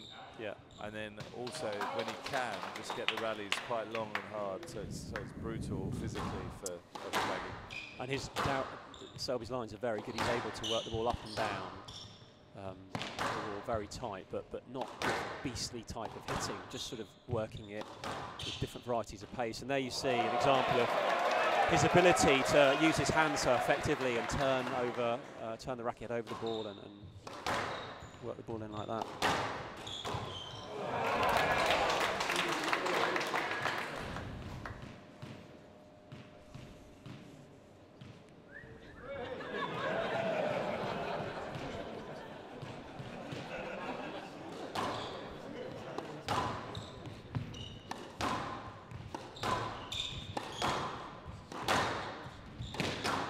had some relatively short rallies so far, but both players just feeling each other out. Well, it's 3-2 to Mohamed El Shabagi.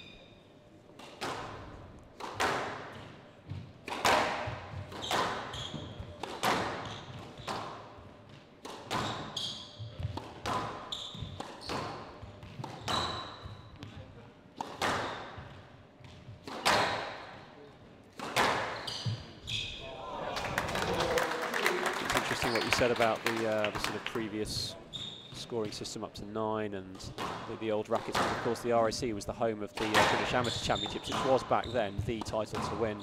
And of course, they would have been playing up to 9 and with the old wooden rackets with a small head, which is where the RAC team is based. In fact, I played the British Amateur Championships there this year, and it was very strange playing up to 9. You find even a 9 love or a 9-1 can take sort of 15 minutes, and you can't believe it, but it's very unforgiving. You can't afford to make cheap errors. Well, Selby not able to control that ball. Positive start from El Shabagi so far.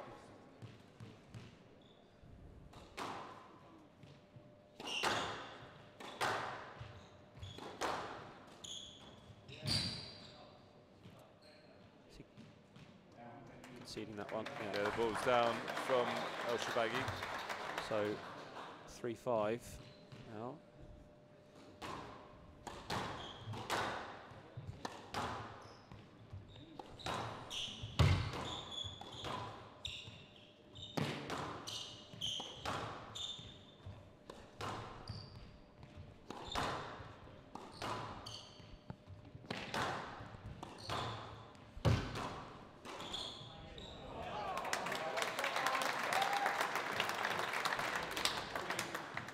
Well, interestingly, rather unexpectedly, in my Sussex League team based at Crowborough, Darryl Selby was brought in as a sort of a guest team member for one match, but the other team also brought in Joel Makin, and All right, it was made for a good match. It was brilliant. I mean, unfortunately for us, Darryl actually lost to Joel, but it was a great night, and it was down at Corals in Hove.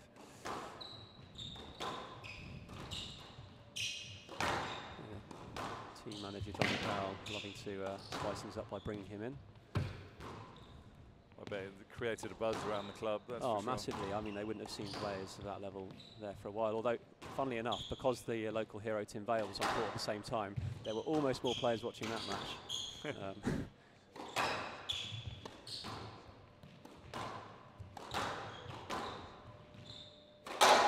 Wow, that's raw power from El Shabagi. Straight in the tin, though. He can do that, though. He can blast that ball so aggressively, and that will serve him well, but got to make sure get that ball up in the first place.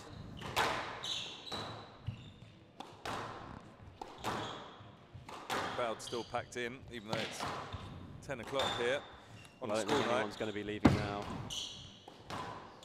Surely you're in for a penny, in for a pound by this stage. Well, unless you were here because you bought tickets and you're actually supporting Pontefract or Nottingham. Yes. Never know what they were going for on eBay.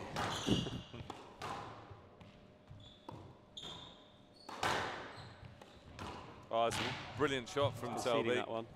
That's a great shot. A couple of important points for Darryl Selby. Very aggressive hitting from Shabagi there, but he has been reset by Darryl.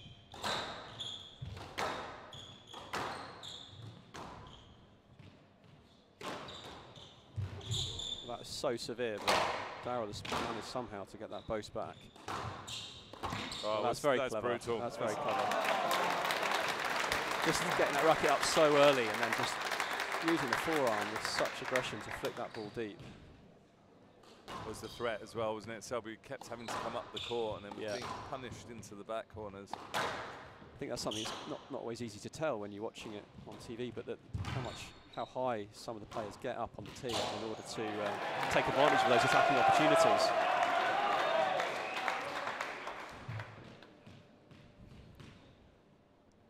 Selby He's only 2 points adrift here, though.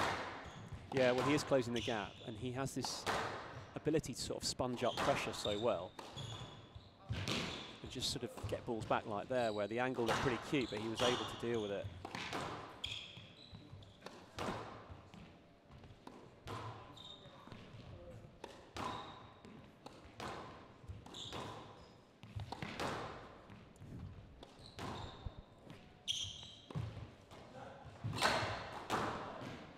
Interesting, isn't it, that RAC actually finished quite a way above St George's Hill in the final table before the semis. It's almost like the Southerners are being a bit greedy. But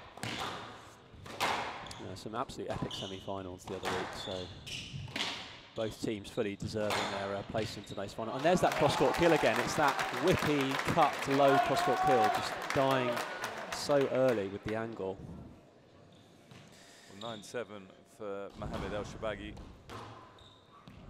Well, I think for all sorts of reasons, Shabaghi very much needs this game in order to just get a foothold in the match, because Daryl does very well psychologically, you know, holding well under pressure.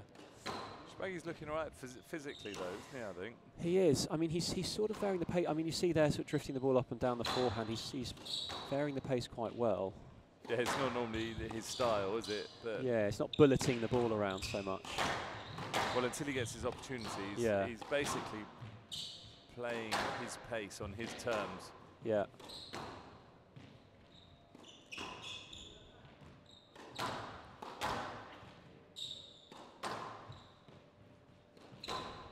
Daryl's happy to just stay in this rally, stay with this pace. Neither player really testing each other at the moment, just trying to look for that opening.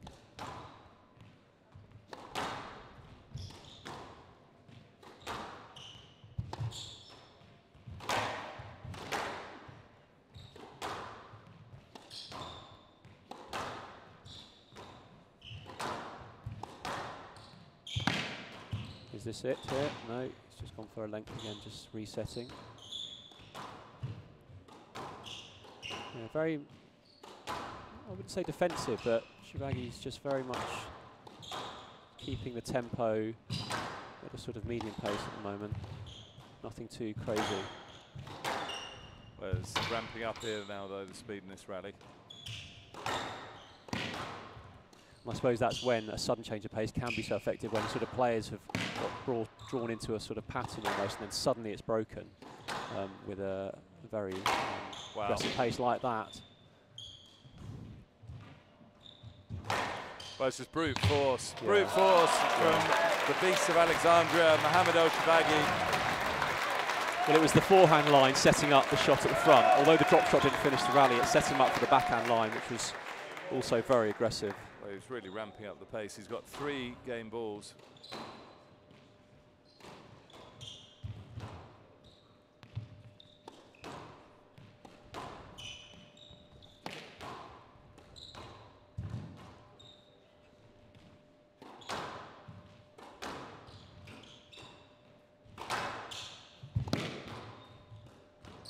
Well, that's just an outrageous finish. Using some improvisation there to work the ball into the backhand corner, and actually rolled it out from a slightly awkward position. So he'll be very pleased to put himself 1-0 up.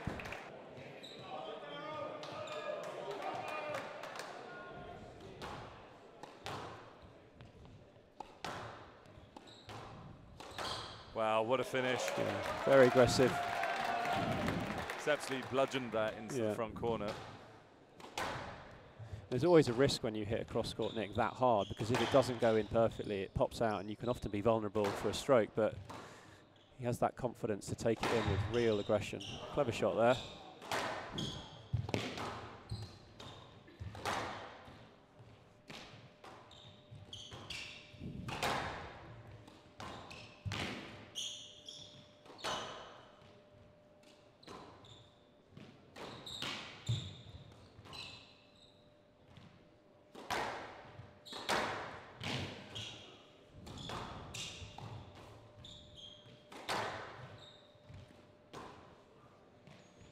Resetting that rally up and down the wall again.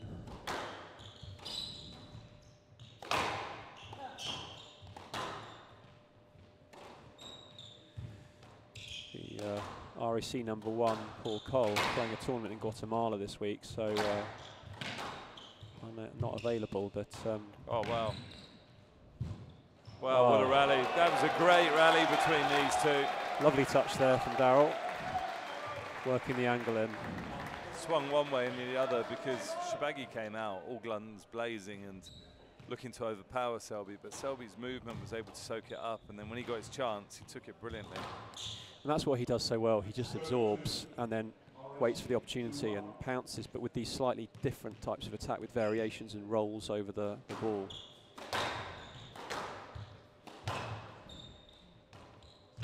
Lovely, lovely drop shot there.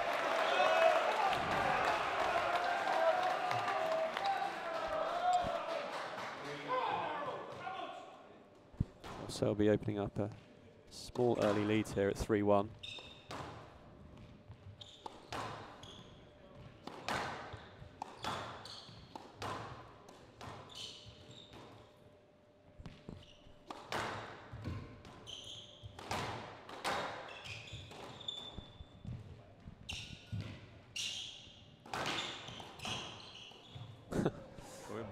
Another little trick shot from Selby behind the back. It's interesting, I did see a video clip of Darryl and he put something up about his solo practice and he was basically practicing shots between the legs, so it's not just pure luck, he does actually train for that.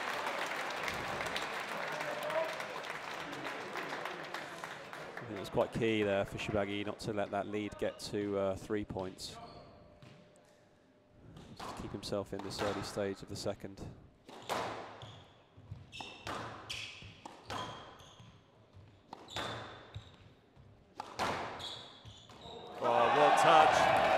Well, that's the example of what I was talking about, is that ability to just roll the racket over the ball from awkward positions. Well, Shibagi playfully throwing the ball at Selby. All very affectionate. So 4-2 for the RAC player.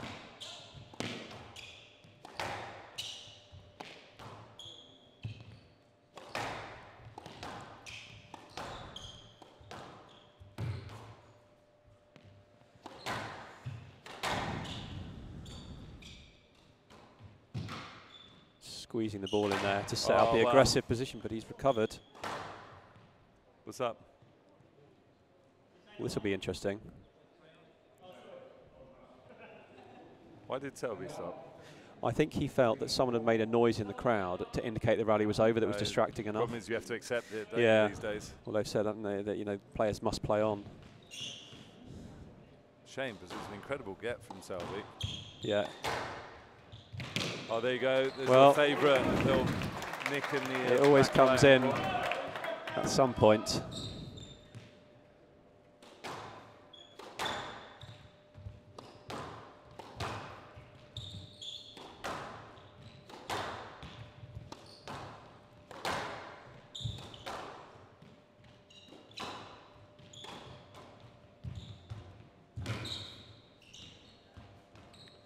Nice touch again from Selby.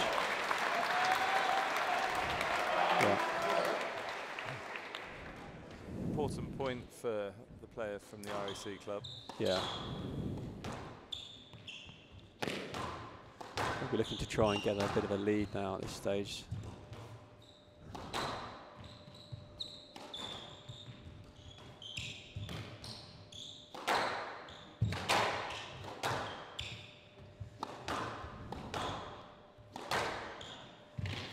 Well, raw power from Shibagi, but Selby managing to recover, and again.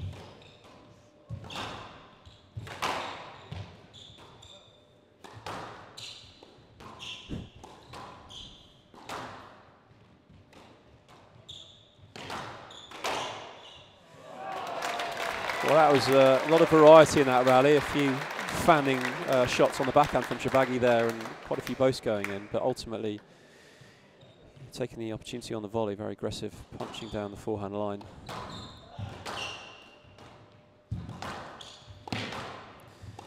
It's one of the characteristics of his game, Shibagi, is the ability to kind of bullet the ball down the line with such aggression.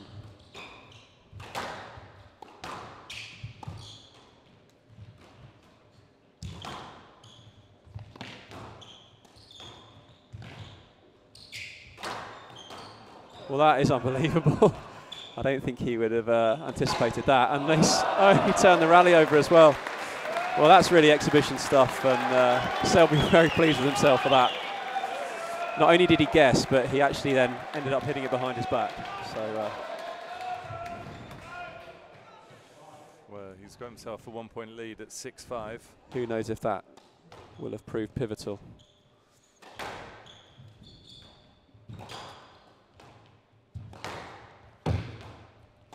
Selby looks like he's really comfortable taking the ball in short here this evening. Yeah. Quite a few of the players have been opting more for the power play, but Selby's actually from behind Shibagi, just feeling the ball into the front. Yeah, corners. he does that well. Takes it in sort of unexpectedly with those soft angles from behind.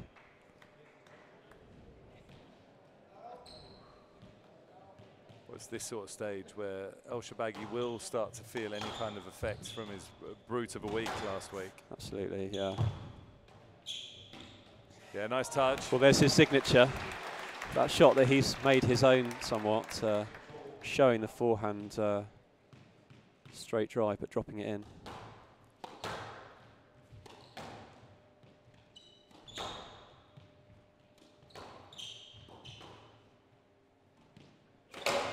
Oh, Shibagi's gone for it. I mean, that would have been an incredible shot if he pulled that off. And that's the flip side of the power, is it can sometimes catch the tin. And Selby just with the 1-point lead now at 7-6.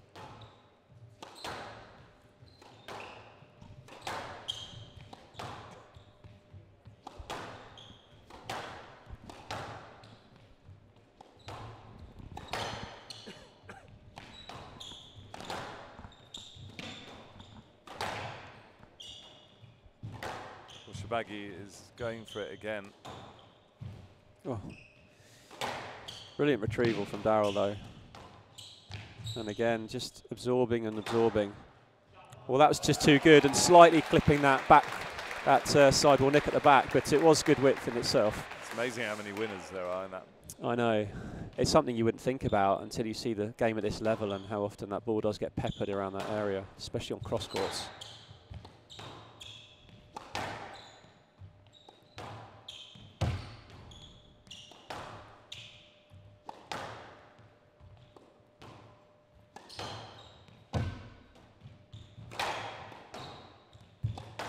There was a rally recently in Alguna, I think, where they uniquely have the doors out of the glass court on both sides. So each player effectively has their own exit and entrance. And during one of the rallies, it was found that one of the side doors was actually open.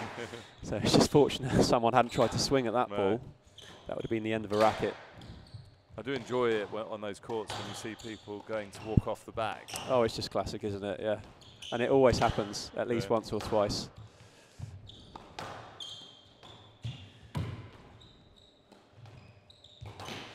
It's turning into quite a tough rally. Oh, and Selby's missed it. That could prove pivotal towards the business end of this game. Shibagi with the 1-point lead.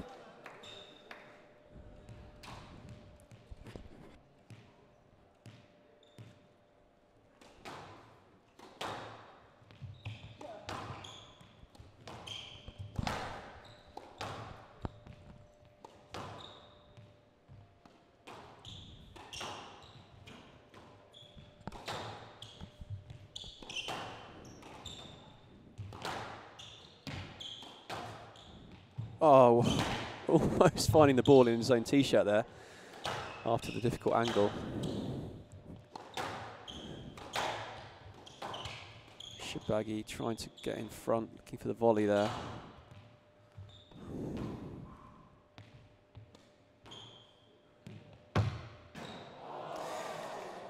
Forcing the error, but you can see he's feeling the effects physically, sticking his tongue out at the end of that rally. Even the beast of Alexandria is carrying a load, no doubt, after his Herculean efforts to the British Open last week.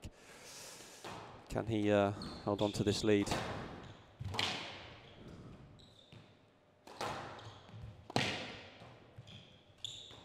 Well, that is an extremely delicate touch and worked in well by some very aggressive hitting into the back corners, forcing the back wall post.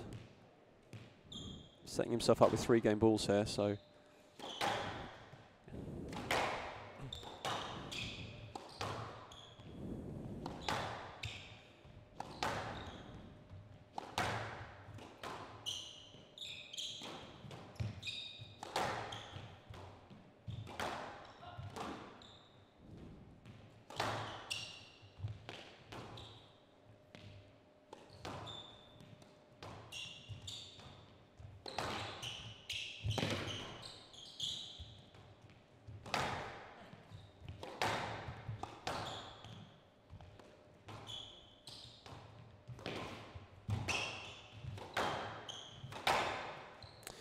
pace has certainly gone up from Shibagi in this rally. He's really looking to close this game out here. Oh, Yeah, that's very it's clever. As well, finished off by Mohamed El Shibagi. He takes a big lead. I was just checking he'd actually finished that game off because he was roaming around. But Mohamed El Shibagi taking that 11-7, 2-love lead for St George's Hill.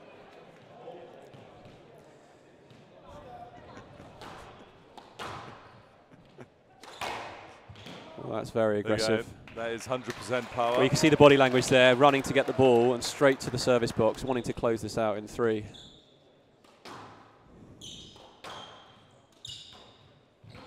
That's very tightly worked in. But it's 2-love for Shibagi already.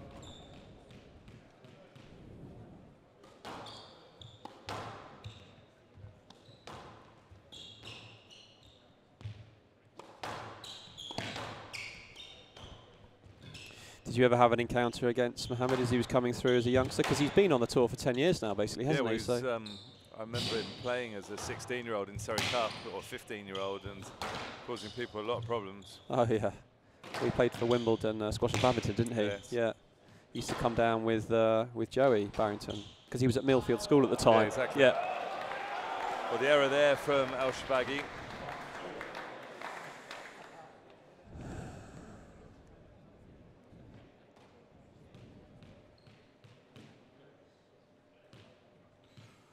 Bit of movement in the crowd there.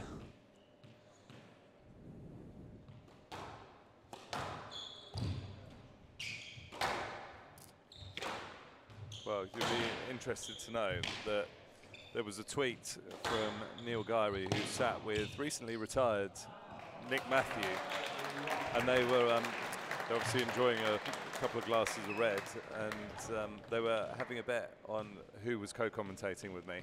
Okay. So who do you think would have got it, Guyry or Matthew? Well, I have had a few sessions with Neil Guyry many years ago, so I would put my money on him. Although I have played Nick once in Surrey Cup, Right. Which didn't go brilliantly. Well, but I'm yeah. afraid Guyry's let you down. Nick Matthew got it. Oh, really? Okay. So, well, Nick won the glass of red. So. Oh, okay. So that'll be the 3rd glass, will it, or the 2nd? Or? I'm not sure. Well, Shibagi really holding up the front very well here, forcing, I think that's the 2nd or 3rd back wall boast. And then just, yeah, by that point, Daryl giving up the rally. So Mohamed is looking quite dominant at this stage. Not showing a huge amount of signs of his physical tiredness, but then... No, well, Selby's maybe looking slightly tired. He sort of Yeah. took his time there in between rallies. I mean, how much difference do you think something like the Commonwealth Games being in the calendar and the European teams being in the calendar would make against players who wouldn't have been there? So, for example, particularly, you know, players from other parts of the world, Egypt, what have you, who haven't had those 2 significant events in the body.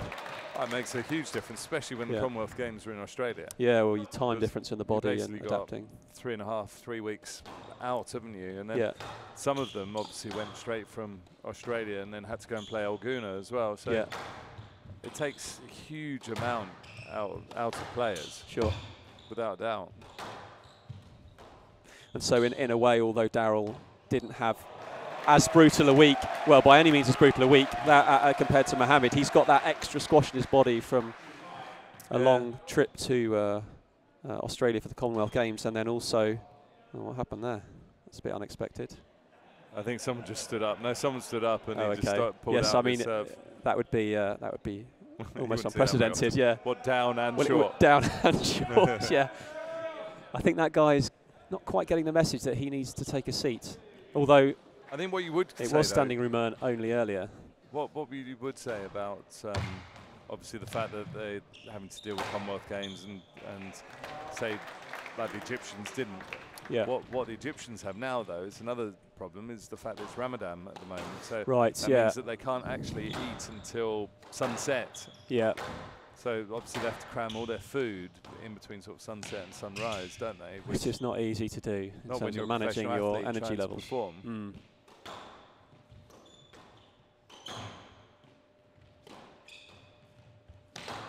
challenge is as a professional squash player, I guess. Absolutely. Well, quite a unique one. It's a sort of cultural challenge, isn't it? Yeah.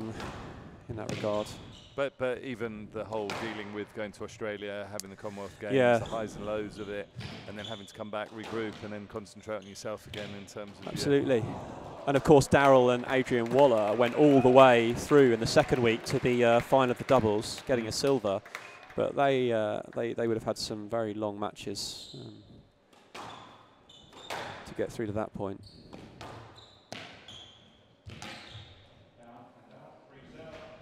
Well, 3-7, well, Daryl Selby trailing. Shibagi with a 4-point lead. Just feel it's a long way back for Selby when you look at the way El Shibagi is actually performing on here. And he'll be sniffing the the end now and looking to close out. So he'll probably push even harder. And there's the unfortunate error. Well, Selby really irritated with himself for missing that one. 8-3 lead for El Shibagi.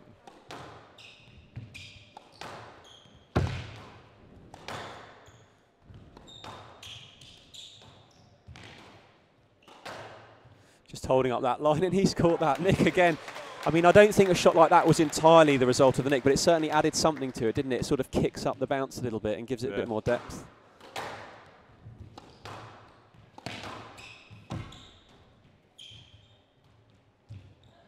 Yeah, really good touch and movement. Oh, well, we nearly had a round the back shot, which we've seen a few of over the years from it looks like Miguel. Daryl Selby's body has just ground to a halt here.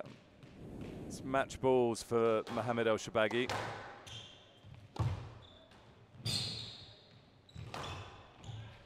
Well, that's it. That's going to be it. Well, that's beautiful improvisation, and with that, he takes the match and the title for St George's Hill, their first ever win.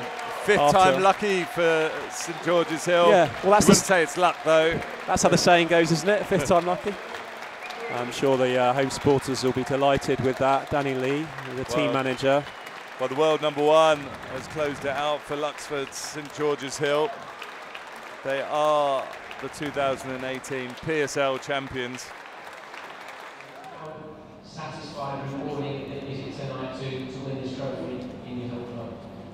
Well, it's absolutely fantastic achievement, but I just get the players together nowadays and sometimes go on and have the odd hit with them, but I think it's been a fantastic team contribution. Half the reserves aren't here tonight. The club have got behind us, the sponsors have got behind us, and in some ways it sort of emulates what we did at Cannons Cross and I were in the team in 1986 that took the then National League title.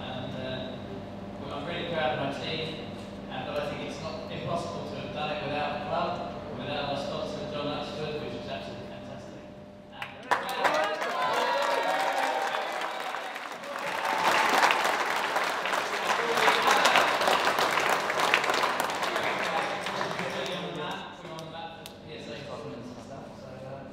It's really great to have it on the map now for the PSL. Thank you, everybody. Whoa.